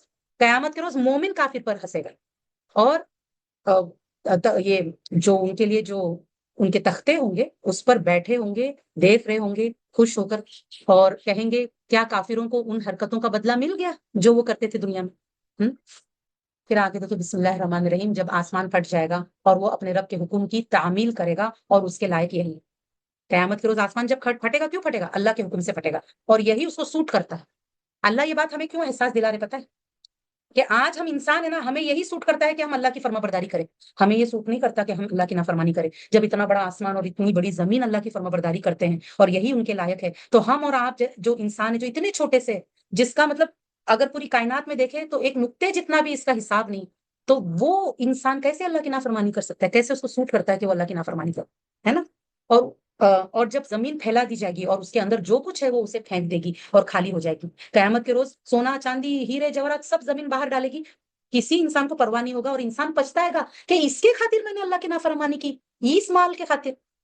اور قبروں سے مردے بھی باہر آ جائیں. اوکے, اور وہ اپنے رب کے حکم کی تعمیل کرے گی اور اس کے لائق یہی ہوگا, اور وہ مطلب اللہ کو یہ بھی بتائے گی کہ لوگوں نے کیا کیا. اے انسان بے شک تو اپنے رب کی طرف جانے کے لیے سخت محنت کر رہا ہے. ہم سب چاہے نیکی کرو چاہے برائی کرو, ہر ایک انسان سخت محنت کر کے ہر پل اللہ کی طرف آگے بڑھ رہا ہے, اللہ کی ملاقات کے لیے. اوکے, جس دن برتھڈے آتا ہے نا, اس دن یہ آیت پڑھنے کا, یا ایھا الانسان انک کادح الی ربک قدحا فملاقی, کہ 1 سال کم ہو گیا اپنی زندگی کا, ہم 1 سال محنت کیا کیے, وہ محنت دیکھو. اے انسان بے شک تو اپنے رب کی طرف جانے کے لیے سخت محنت کر رہا ہے, بالآخر تو اس سے ملنے والا ہے. ہر انسان سوچتا ہے مجھے آرام کب ملے گا. آرام نہیں ہے دنیا میں, جیتے جی کوئی آرام نہیں. آرام موت کے بعد ہے, وہ بھی کس کو, جو دنیا میں اللہ کی فرما برداری کرے. پھر جس شخص کو اس کا اعمال نامہ اس کے دائیں ہاتھ میں دیا گیا تو جلد ہی اس سے آسان حساب لیا جائے گا. اللہم حاسبنا حسابا یسیرا, آمین. آسان حساب کیا ہے, کہ اللہ اس سے سوال نہیں کرے گا, صرف پیشی ہوگی لیکن سوال نہیں ہوگا, یہ ہے آسان حساب. اور وہ اپنے اہل کی طرف ہنسی خوشی لوٹے گا, ہے نا, کہ اللہ نے میرا حساب آسان کیا, اور اپنا نامہ عمل بتائے گا. اور جس شخص کو اس کا عمل نامہ اس کے پیٹ کے پیچھے سے دیا گیا, کیونکہ وہ لینا نہیں چاہے گا تو اس کو زبردستی دیا جائے گا, تو لیفٹ ہینڈ میں دے گا, پیٹ کے پیچھے سے, تو وہ عنقریب تباہی کو دعوت دے گا, خود ہی پکارے گا کہ موت مانگے گا, اور وہ بھڑکتی آگ میں جا پڑے گا.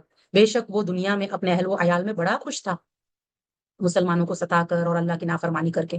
بے شک اس نے سمجھا تھا کہ وہ ہرگز اللہ تعالیٰ کی طرف لوٹ کر نہیں جائے گا. کیوں نہیں, بے شک اس کا رب اسے دیکھ رہا تھا. بس میں قسم کھاتا ہوں شفق کی اور رات کی اور اس کی جو کچھ وہ سمیٹتی ہے, اور چاند کی جب کہ وہ پورا ہو جاتا ہے, تم ضرور درجہ بدرجہ ایک حالت سے دوسری حالت کو پہنچو گے. آج دنیا میں بھی ہم بہت سارے سٹیجز پار کر رہے ہیں. پہلے بچپن کا سٹیج, ماں کے کوکھ میں بہت سارے سٹیج, پھر بچپن کا سٹیج, پھر جوانی کا سٹیج, پھر ادھیڑ عمر کا سٹیج, پھر بڑھاپے کا سٹیج, پھر موت, پھر برزخ کا سٹیج, پھر اس کے بعد میں قیامت کے دن کا ہر ایک سٹیج. اوکے, پھر اس کے بعد میں کون سا سٹیج, پل صراط کا, ہے نا. وہ سارے سٹیج ہے, اللہ ایک سے دوسری حالت میں ہمیں بدلے گا. 1 منٹ. ہاں,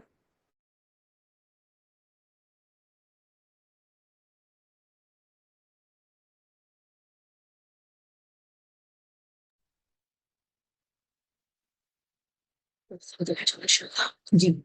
تو اور جب ان پر قرآن پڑھا جائے, اوکے, اچھا, ان سے کیا اللہ نے کیا کہا, کہ تم ضرور درجہ بدرجہ ایک حالت سے دوسری حالت کو پہنچو گے. پھر ان کافروں کو کیا ہو گیا ہے کہ وہ ایمان نہیں لاتے.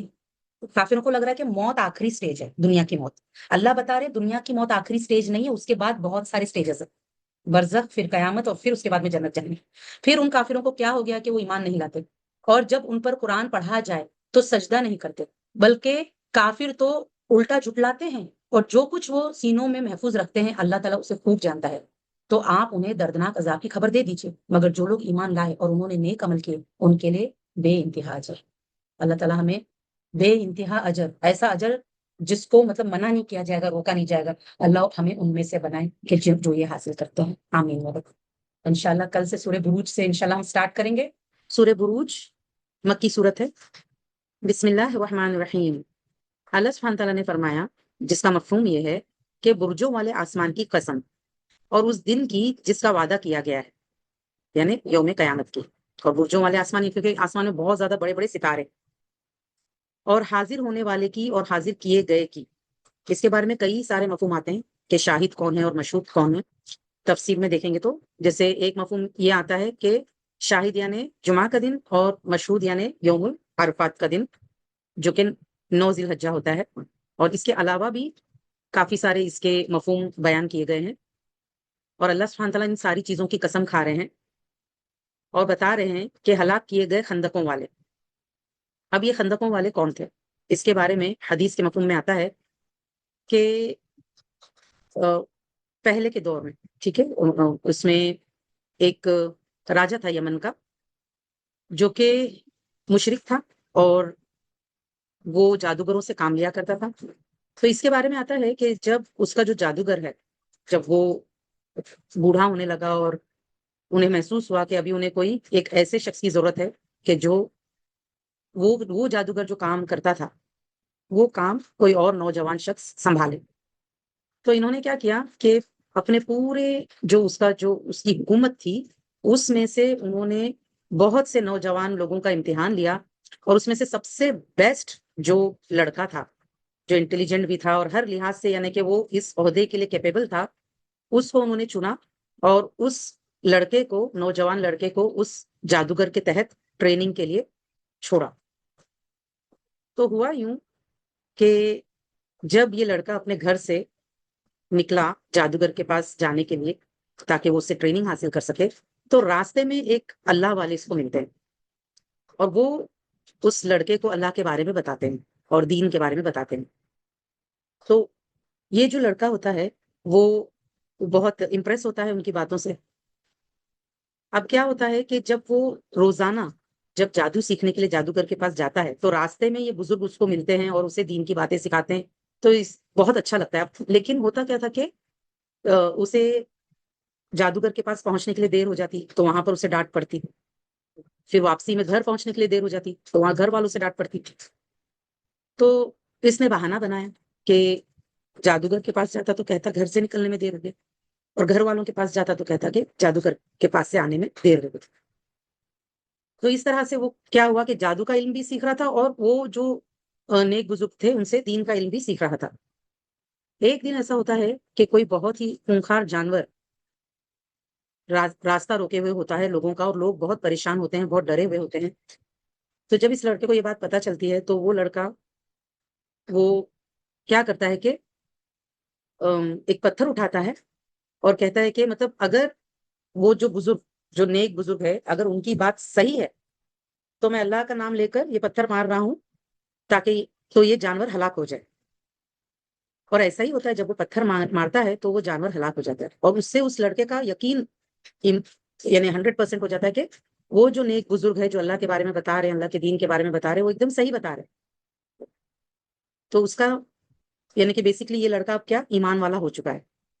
اب لوگ جو ہے جب دیکھتے ہیں کہ اس لڑکے سے اس طرح کا کرامت ہوا ہے تو لوگ اس کے پاس آنا شروع کرتے ہیں، جیسے بیماری کا کوئی بیماری کا شکوہ لے کر آتے ہیں، کوئی اپنی تکلیف کا شکوہ لے کر آتے ہیں، اور وہ لڑکا بسم اللہ پڑھ کر جب اللہ سے دعا کرتا ہے تو ان کو شفا ملتی ہے، اور وہ بتاتا ہے کہ یہ اللہ کی طرف سے۔ تو راجا کا ایک وزیر ہوتا ہے، وہ اندھا ہوتا ہے، اندھا ہو چکا ہوتا ہے، تو اسے جب پتا چلتا ہے کہ ایسا کچھ ہو رہا ہے وہ بھی چاہتا ہے اس لڑکے کے پاس، اور وہ لڑکا اس وزیر کو بتاتا ہے کہ یہ میں نہیں کر رہا ہوں، یہ سب اللہ کر رہا ہے، اور وہ بسم اللہ پڑھ کر اس پر دم کرتا ہے تو اس کی آنکھیں آ جاتی۔ اب یہ سب یعنی کہ سبحان اللہ وہ مسلمان ہو جاتے ہیں، کیونکہ وہ دین کی دعوت دیتا ہے، جو بھی اس کے پاس آتے ہیں تو ان کو وہ دین کی دعوت دیتا ہے۔ اب جب راجا کو جب پتا چلتا ہے کہ اس کے وزیر کی آنکھیں آ گئی تو وہ پوچھتا ہے کہ کیسے آ گئی، تو وہ بتاتا ہے کہ اللہ تعالیٰ نے مجھے عطا کیا۔ تو اور مزید جانکاری جب لی جاتی ہے تو اسے پتا چلتا ہے کہ یہ جو لڑکا جس کو چنا گیا تھا کہ جادوگر سے علم سیکھ کر تاکہ جادوگر کے بعد میں وہ عہدہ اسے ملے، یہ سارا کام وہ لڑکا کر رہا ہے۔ تو اس لڑکے کو جو راجا ہوتا ہے، کیونکہ وہ مشرک ہوتا ہے اور اسے یہ ساری باتوں سے بہت غصہ آتا ہے، کیونکہ ویسے بھی آپ دیکھیں جادو سے وہ کام لے رہا ہوتا ہے تو جادو تو کفر ہے، تو وہ تو کافر بادشاہ تھا۔ تو جب یہ ساری باتیں کہ لوگ ایک اللہ کو مان رہے ہیں اور جو ہے یہ جو لڑکا ہے وہ دین کی تبلیغ کر رہا ہے، یہ چیز اسے بالکل ہضم نہیں ہوتی۔ وہ لڑکے کو بلاتا ہے اور اس سے کہتا ہے کہ تم جو ہے یہ سارے دین کی تبلیغ کرنا چھوڑ دو۔ تو وہ کہتے ہیں میں تو نہیں چھوڑوں گا۔ تو وہ جو پھر اس سے پتا کیا جاتا ہے کہ کون تمہیں سکھاتا ہے دین کے بارے میں سب کچھ، اللہ کے بارے میں۔ تو بہت اس پر ظلم زیادتی کی جاتی ہے، تو مجبور ہو کر اسے بتانا پڑتا ہے کہ یہ فلاں جو شخص ہے انہوں نے مجھے دین کے بارے میں سکھایا۔ اب ان کو لے آیا جاتا ہے اور اس کے سامنے کہ دیکھو اگر تم نہیں مانے تو تمہیں موت کے گھاٹ اتارا جائے گا، اور اس لڑکے کے آنکھوں کے سامنے وہ جو اللہ والے ہوتے ہیں ان کو بھی موت کے گھاٹ اتار دیا جاتا ہے۔ لیکن یہ لڑکا جو ہے وہ کہتا ہے کہ نہیں، میں تو ایک بار مطلب میں تو ایمان لے آیا ہوں، میں تو نہیں پھروں گا اس چیز سے۔ تو پھر راجا حکم دیتا ہے کہ ٹھیک ہے، جب تم نہیں مان رہے تو اب تمہیں سزائے موت دی جائے گی۔ تو بہرحال وہ اپنے کچھ سپاہیوں کے ساتھ بھیجتا ہے اس لڑکے کو کہ اسے پہاڑ کی چوٹی سے گرا دو۔ تو پہاڑ کی چوٹی سے گرانے کی کوشش کرتے ہیں تو جو باقی سپاہی ہوتے ہیں وہ گر جاتے ہیں، یہ لڑکا بچ جاتا ہے کیونکہ ہر دفعہ یہ بسم اللہ پڑھ کر اللہ سے دعا کرتا ہے، تو وہاں سے بچ کر آ جاتا ہے۔ پھر بادشاہ جو ہے کہتا ہے کہ اس کو سمندر کے بیچ میں لے کر جا کر ڈبو دو۔ تو جب سپاہی اسے لے جاتے سمندر میں ڈبونے کے لیے تو وہ جو کشتی میں سپاہی ہوتے ہیں وہ سمندر میں گر جاتے ہیں، وہ ہلاک ہو جاتے ہیں، یہ لڑکا بچ کے آ جاتا ہے۔ پھر یہ لڑکا اس راجا کو کہتا ہے کہ دیکھو اگر تم نے مجھے مارنا ہے تو اس کے لیے میں جیسے بتا رہا ہوں تمہیں ویسا کرنا ہوگا۔ تو راجا پوچھتا ہے کہ اچھا وہ کیسے کرنا ہوگا؟ تو بتاتا ہے کہ سب سے پہلے سارے لوگوں کو جمع کر، سب کو جمع کرو، اور سب کو جمع کر کے سب کے بیچ میں مجھے تم بسم اللہ پڑھ کر تیر مارو۔ تو راجا تیار ہو جاتا ہے، سب کو جمع کرتے ہیں، سارے لوگ اب دیکھ رہے ہیں کہ اس لڑکے کے رب کے نام سے، تو بسم اللہ پڑھ کر جب اسے تیر مارا جاتا ہے تو وہ لڑکا شہید ہو جاتا ہے۔ اب یہ دیکھ کر سارے لوگ ایمان لے آتے ہیں، اور جب سارے لوگ ایمان لے آتے ہیں تو اب راجا اور اس کے جو ماننے والے ہوتے ہیں ان کو تو اور زیادہ غصہ آ جاتا کہ ہم کیا کرنے چلے تھے اور یہ ہو کیا گیا۔ تو وہ راجا یہ اناؤنس کرتا ہے کہ جو بھی ایمان والے ہیں ان کو اب زندہ جو ہے آگ میں جھونکا جائے گا۔ اب اتنی بڑی تعداد ہوتی ہے کہ وہ کیا کرتا ہے، اس کے لیے خندق کھدواتا ہے اور اس خندق میں بہت بڑا آگ جلاتا ہے، اور اس کے جو ماننے والے ہوتے ہیں، راجا اور اس کے ماننے والے، وہ ایک اونچائی پر بیٹھ کر یہ تماشا دیکھتے ہیں کہ ایمان والوں کو کیا کیا جا رہا ہے، کہ ان کی ایمان کی وجہ سے ان کو ان دہتی آگ کے خندق میں جھونکا جا رہا ہے۔ سبحان اللہ۔ تو اسی کا ذکر اس سورے میں آیا ہے، اسی کا ذکر اس سورے میں آیا ہے کہ کس طرح سے پہلے کے مسلمانوں کے اوپر تکلیفیں آئیں، کیونکہ یہ مکی صورت ہے، مسلمان بہت زیادہ تکلیف میں تھے، ان کو بہت زیادہ ستایا جا رہا تھا۔ تو اللہ تعالیٰ نے مسلمانوں کو تسلیاں بھی دی، صبر کرنے کا حکم دیے، ان کو ان کا اجر بتائے، اور ان لوگوں کا انجام بھی بتائے کہ جو لوگ مسلمانوں کو تکلیف دے رہے لیکن اگر توبہ نہیں کریں گے موت سے پہلے تو پھر ان کے لیے کیا عذاب ہوگا۔ اور اللہ تعالیٰ نے یعنی کہ ایک مسلمانوں کو احساس دلایا ہے کہ دیکھو ہر دور میں اس طرح سے ہوتا رہا ہے کہ جب ہم مسلمان کلمہ پڑھتے ہیں اور دین پر جب ہم جم جاتے ہیں تو اس طرح کی آزمائشیں آتی ہے، کبھی کبھار وہ آزمائش اتنی بڑی ہوتی ہے کہ انسان کو اپنا جان بھی دینا پڑتا ہے اللہ کے خاطر، یعنی کہ جان چلی جائے لیکن ایمان نہیں چھوڑنا۔ تو سبحان اللہ، اسی پس منظر میں آپ دیکھیے اب یہ آیتوں کو آپ لوگ سنیے کہ اللہ تعالیٰ قسم کھائے ہیں، برجوں والے آسمان کی قسم اور اس دن کی جس کا وعدہ کیا گیا ہے، اور حاضر ہونے والے کی اور حاضر کیے گئے کی، ہلاک کیے گئے خندقوں والے۔ آگ تھی ایندھن والی، یہ جو خندق تھی اس کے اندر کیا تھا، مطلب انہوں نے آگ بھڑکائی تھی تاکہ ایمان جو سچے ایمان والے ہیں ان کو اس میں، اگر وہ ایمان سے نہ پھرے تو اس میں جھونکنے کے لیے، جبکہ وہ ان خندقوں کے کناروں پر بیٹھے تھے، یعنی کہ جو لوگ تماشا دیکھ رہے تھے، جو کافر تھے وہ بیٹھ کر تماشا دیکھ رہے تھے، اس ظلم کو روک نہیں رہے تھے، اور جو کچھ وہ مومنوں کے ساتھ کر رہے تھے اسے دیکھ رہے تھے، اور انہیں ان مومنوں کا یہی کام برا معلوم ہوا کہ وہ اللہ غالب قابل تعریف پر ایمان لائے تھے، یعنی کہ کس بات پر وہ لوگ انتقام لے رہے تھے ان لوگوں سے، کیوں ان کو آگ میں ڈال رہے تھے، صرف اور صرف اس وجہ سے کہ وہ اللہ العزیز اور الحمید جو ہے اس پر ایمان لے کر آئے، ایک اللہ پر ایمان لائے تھے۔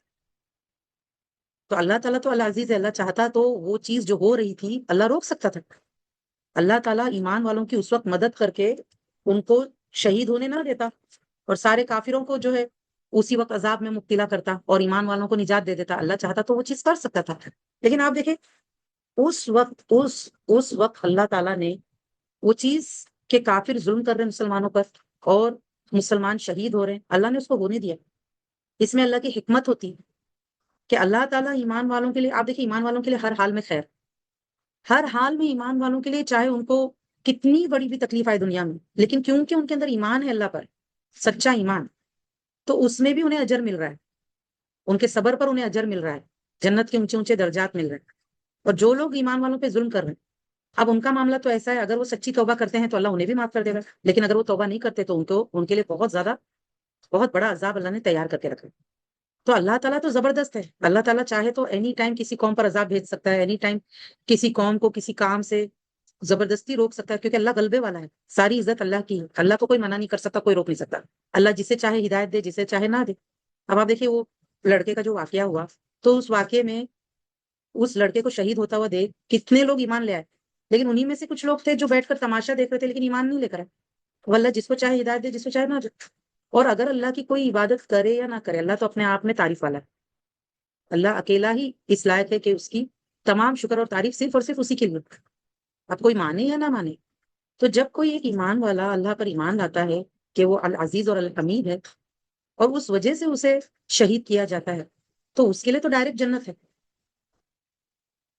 وہ ذات اللہ تعالیٰ وہ ذات ہے کہ اسی کے لیے آسمانوں اور زمین کی بادشاہی ہے، وہی مالک ہے، اسی کی حکومت چل رہی ہے۔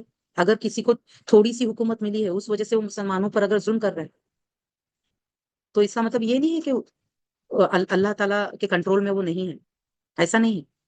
اللہ تعالیٰ کوئی چیزیں کبھی کبھار ہونے دیتا ہے، اس کے پیچھے بہت بڑی حکمت ہوتی ہے جو آج انسان سمجھ نہیں سکتا کہ یہ ظلم زیادتی، یہ تکلیف ہمیں کیوں پہنچ رہی ہے،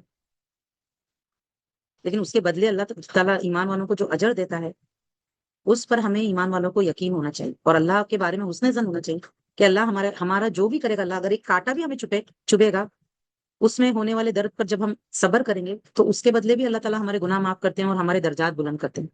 تو اللہ تعالیٰ تو آسمان اور زمین کا بادشاہ ہے، حقیقی بادشاہ وہی ہے، اور اللہ تعالیٰ ہر چیز پر گواہ ہے کہ کون کیا کر رہا ہے۔ دیکھیں دنیا میں جو کچھ بھی ہو رہا ہے اور اللہ تعالیٰ اگر اسے ہونے دے رہا ہے اور اللہ تعالیٰ اس کو دیکھ رہا ہے، اللہ کو پتا ہے، اللہ قیامت کے روز انصاف کرے اور جنتیوں کو جنت میں داخل کرے گا اپنے فضل سے، اور جہنمیوں کو جہنم رسید کرے گا۔ کیوں؟ کیونکہ وہ دیکھ رہا ہے، وہ شہید ہے۔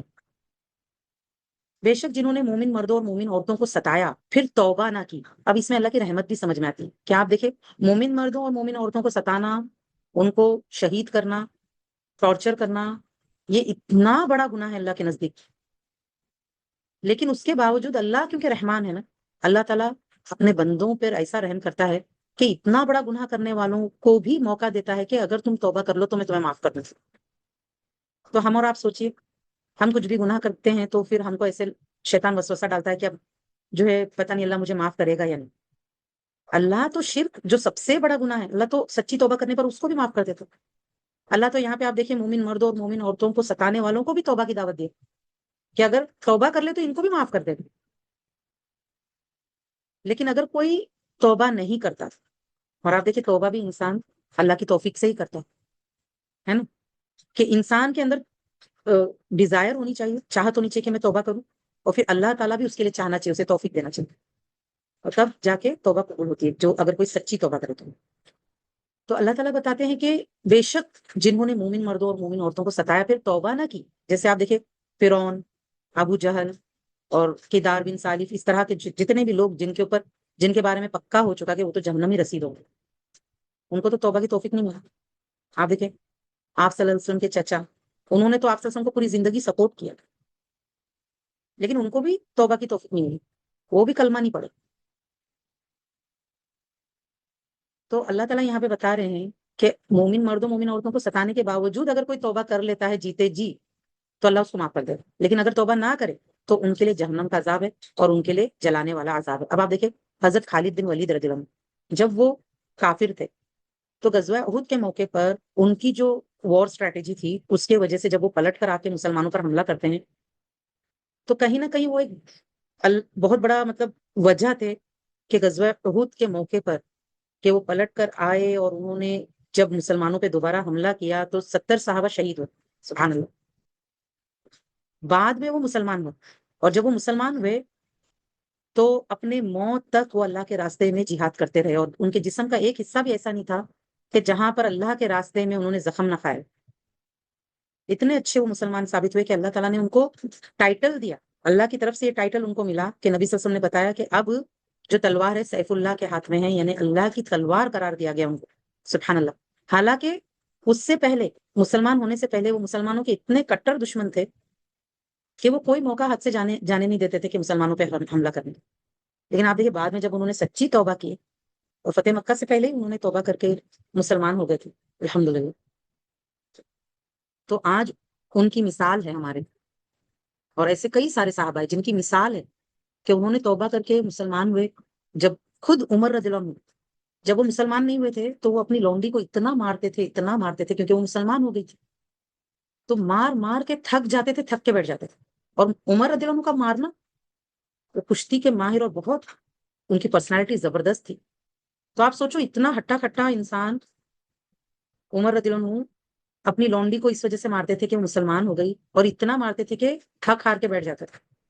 حضرت عمر رضی اللہ عنہ کا تھکنا مطلب بہت بڑی بات ہے، تو کیسا مارتے ہوں گے اس لونڈی کو، ایک عورت ذات کو، سبحان اللہ۔ لیکن جب عمر رضی اللہ عنہ مسلمان ہوئے تو فاروق کہلائے، فاروق، یہاں تک کہ عشرہ مبشرہ یعنی 10 صحابہ جن کو جیتے جی جنت کی خوشخبری ملی ان میں سے ایک ہے عمر رضی اللہ عنہ۔ صحابہ رضی اللہ عنہ میں ان کا دوسرے نمبر پر نام آتا ہے، پہلے نمبر پر ابو بکر صدیق رضی اللہ عنہ کا نام آتا ہے، پھر عمر رضی اللہ عنہ کا نام آتا ہے خلفائے راشدین میں۔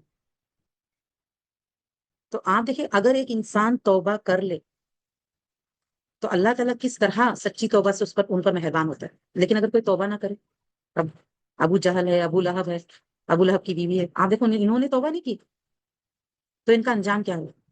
تو اللہ نے کیا بتایا، تو ان کے لیے جہنم کا عذاب ہے اور ان کے لیے جلانے والا عذاب. بے شک جو لوگ ایمان لائے اور انہوں نے نیک عمل کیے ان کے لیے باغات ہے جن کے نیچے نہریں بہتی ہے. یہی بہت بڑی کامیابی ہے. سب سے بڑی کامیابی کیا ہے کہ انسان جہنم سے نجات پا جائے، بچا لیا جائے اور جنت پہ داخل کر دیا جائے. بے شک آپ کے رب کی پکڑ نہایت سخت ہے. انسان کو کبھی بھی یہ نہیں بھولنا چاہیے کہ اللہ کی جو پکڑ ہے، اگر اللہ کسی کو ڈھیل دے رہا ہے نا تو کوئی اس غلط فہمی میں نہ مبتلا ہو جائے کہ ڈھیل مل رہی ہے مطلب اللہ اس سے راضی ہے. اگر وہ گناہ کر رہا ہے، کفر کر رہا ہے، شرک کر رہا ہے، ظلم کر رہا ہے، پھر بھی اس کی پکڑ نہیں آ رہی ہے، اللہ اسے پکڑ نہیں رہا ہے، تو اس کا مطلب یہ نہیں ہے کہ اللہ پکڑ نہیں سکتا ہے. اللہ کی تو پکڑ بہت شدید ہے. جب اللہ پکڑتا ہے پھر تو انسان گیا کام سے. بے شک وہی پہلی بار پیدا کرتا ہے اور وہی دوبارہ پیدا کرے گا، اور وہ بڑا بخشنے والا، بہت محبت کرنے والا بھی ہے. آپ دیکھیں، اگر اللہ تعالیٰ جس نے ہمیں پیدا کیا اور اسی کی طرف ہم نے لوٹ کر جانا، تو ہم نے کبھی بھی یہ نہیں بھولنا ہے کہ بالآخر ہمیں اس دنیا سے جا کر اللہ کو حساب دینا ہے. یہ دنیا فانی ہے. اللہ نے ہمیں پیدا کیا، وہی ہمارا مالک ہے، وہ ہمارا حساب لینے والا ہے.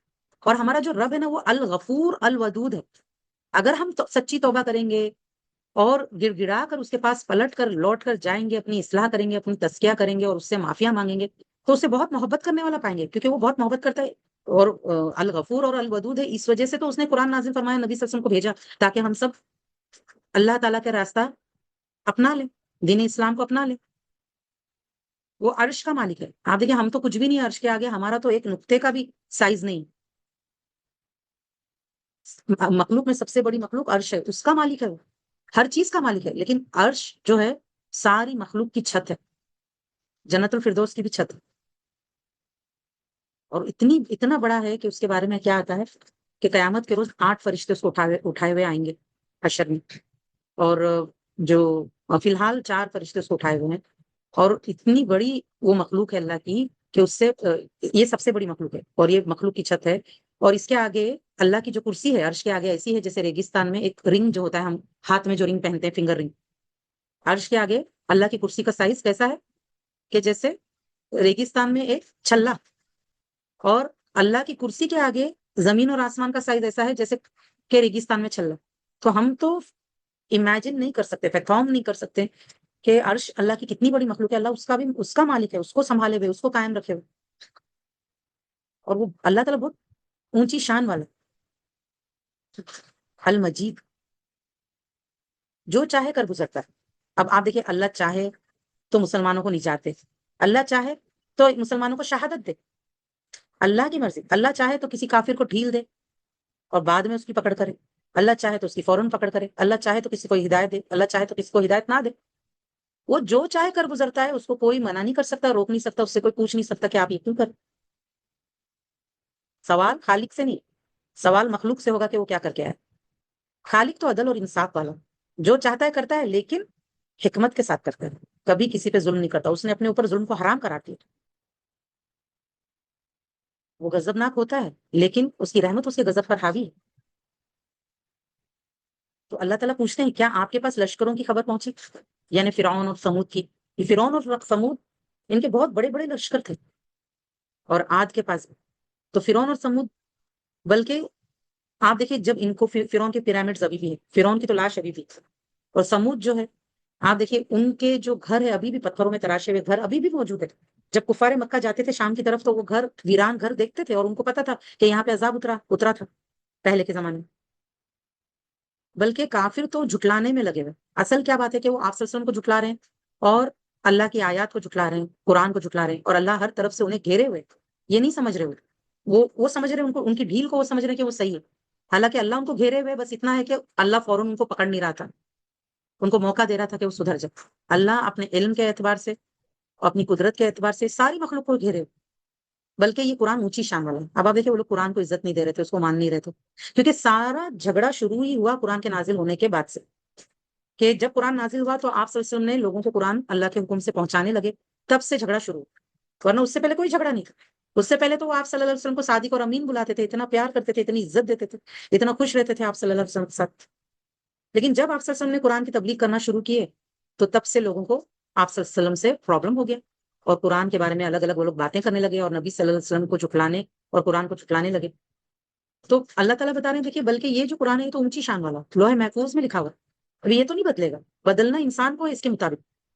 انسان چاہے گا کہ میری خواہش کے مطابق قرآن ہوتا تو اچھا ہوتا. نہیں, قرآن ہماری خواہشوں کے مطابق نہیں ہے, کسی کے بھی خواہشوں کے مطابق نہیں ہے. یہ اللہ کا حکم ہے.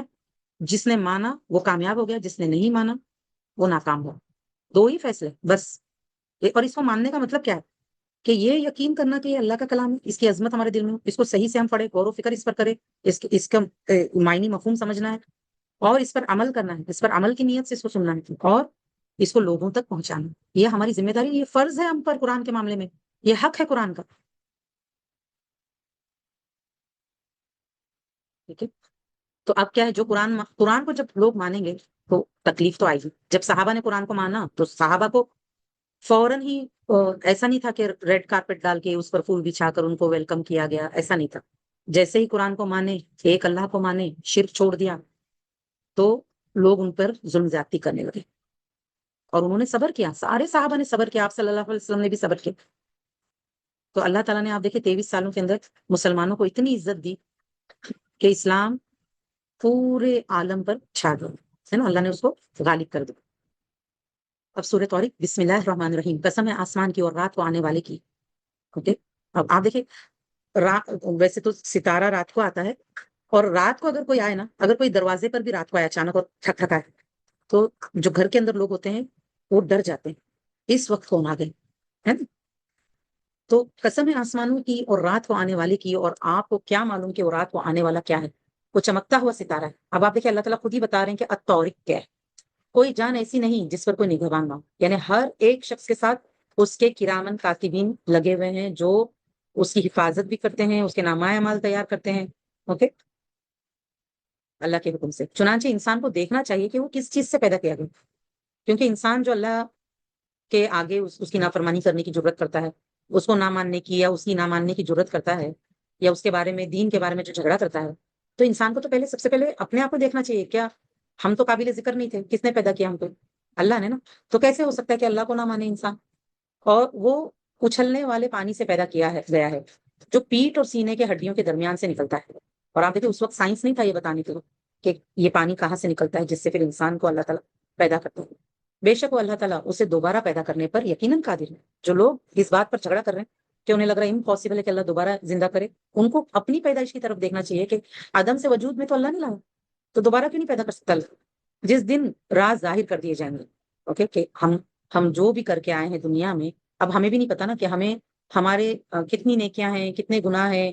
جو نیکیاں ہیں اس کا کتنا اجر مل رہا ہے, جو گناہ ہے اس کا کیا ہونے والا ہے, ہم نہیں جانتے کہ ہمارا کیا ہوگا, ہے نا. تو اس دن قیامت کے روز سارے راز کھل جائیں گے, سب کو پتہ چل جائے گا کہ اس کا نام عمل سیدھے ہاتھ میں آ رہا ہے یا الٹے ہاتھ میں. تو انسان کے پاس نہ کوئی قوت ہوگی اور نہ کوئی اس کا مددگار ہوگا اس دن. قسم ہے بار بار بارش برسانے والے آسمان کی, اور یہ بھی اللہ تعالیٰ کی نعمت ہے کہ بارش سال میں, یہ نہیں کہ بارش کبھی برسوں میں ایک بار ہو رہی ہے, ایسا نہیں, ہر سال رینی سیزن میں اللہ تعالیٰ مطلب جب جب انسانوں کو ضرورت ہوتی ہے, جب گرمی ایک دم بڑھ جاتی ہے, تو اس کے بعد اللہ تعالیٰ اپنی رحمت سے بارش برساتا ہے, اور ہر سال برساتا ہے. تو بار بار بارش برسانے والے آسمان کی قسم اور پھٹنے والے زمین کی قسم کہ جب بارش برستی ہے تو پانی کو جذب کرتا ہے اور زندہ ہوتا ہے نا.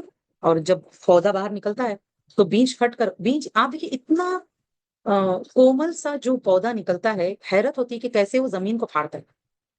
اس اتنے کومل پودے کے پاس تو یہ طاقت نہیں ہے کہ زمین کو پھاڑ کے نکلا, ایسے تو دیکھا جائے تو, لیکن آپ دیکھیں اللہ تعالیٰ اس زمین کو پھاڑ کر اتنا کومل سا کومپل نکالتا ہے.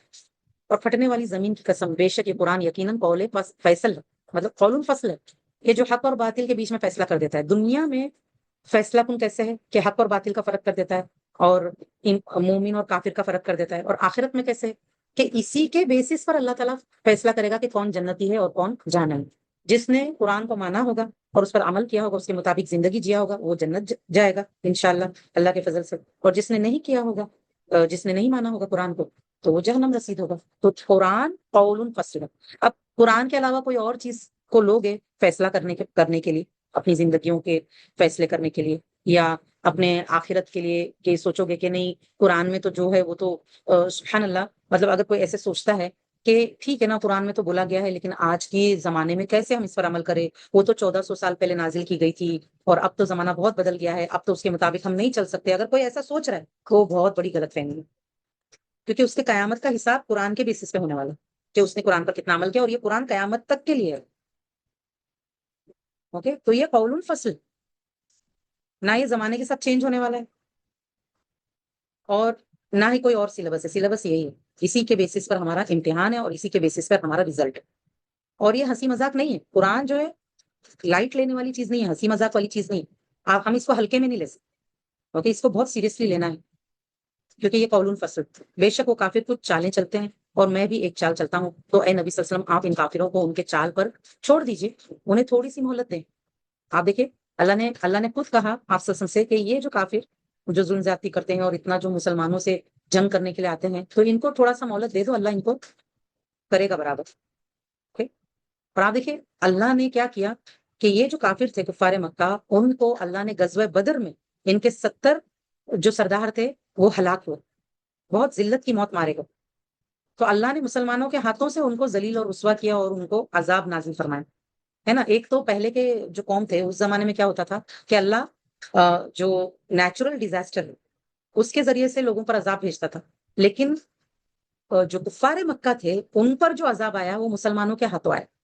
اللہ نے مطلب ذریعہ بنایا کہ 70 لوگ غزوہ بدر میں ہلاک ہوئے. ٹھیک ہے، اور اسی طرح آگے کے بھی جو جتنے بھی غزوات ہوئے تو اس میں جتنے بھی کافر تھے اور یہودی تھے ان کو ہار ملی، مسلمانوں کو اللہ نے جتایا الحمدللہ. تو اسی لیے اللہ نے کہا ان کو تھوڑی مہلت دے دو، بعد میں آگے پتہ چل جائے. اوکے میری بہنوں بہت بہت شکریہ، جزاک اللہ خیر. سبحانک اللہم وبحمدک، اشہد ان لا الہ الا انت، استغفرک واتوب الیک. السلام علیکم ورحمۃ اللہ وبرکاتہ.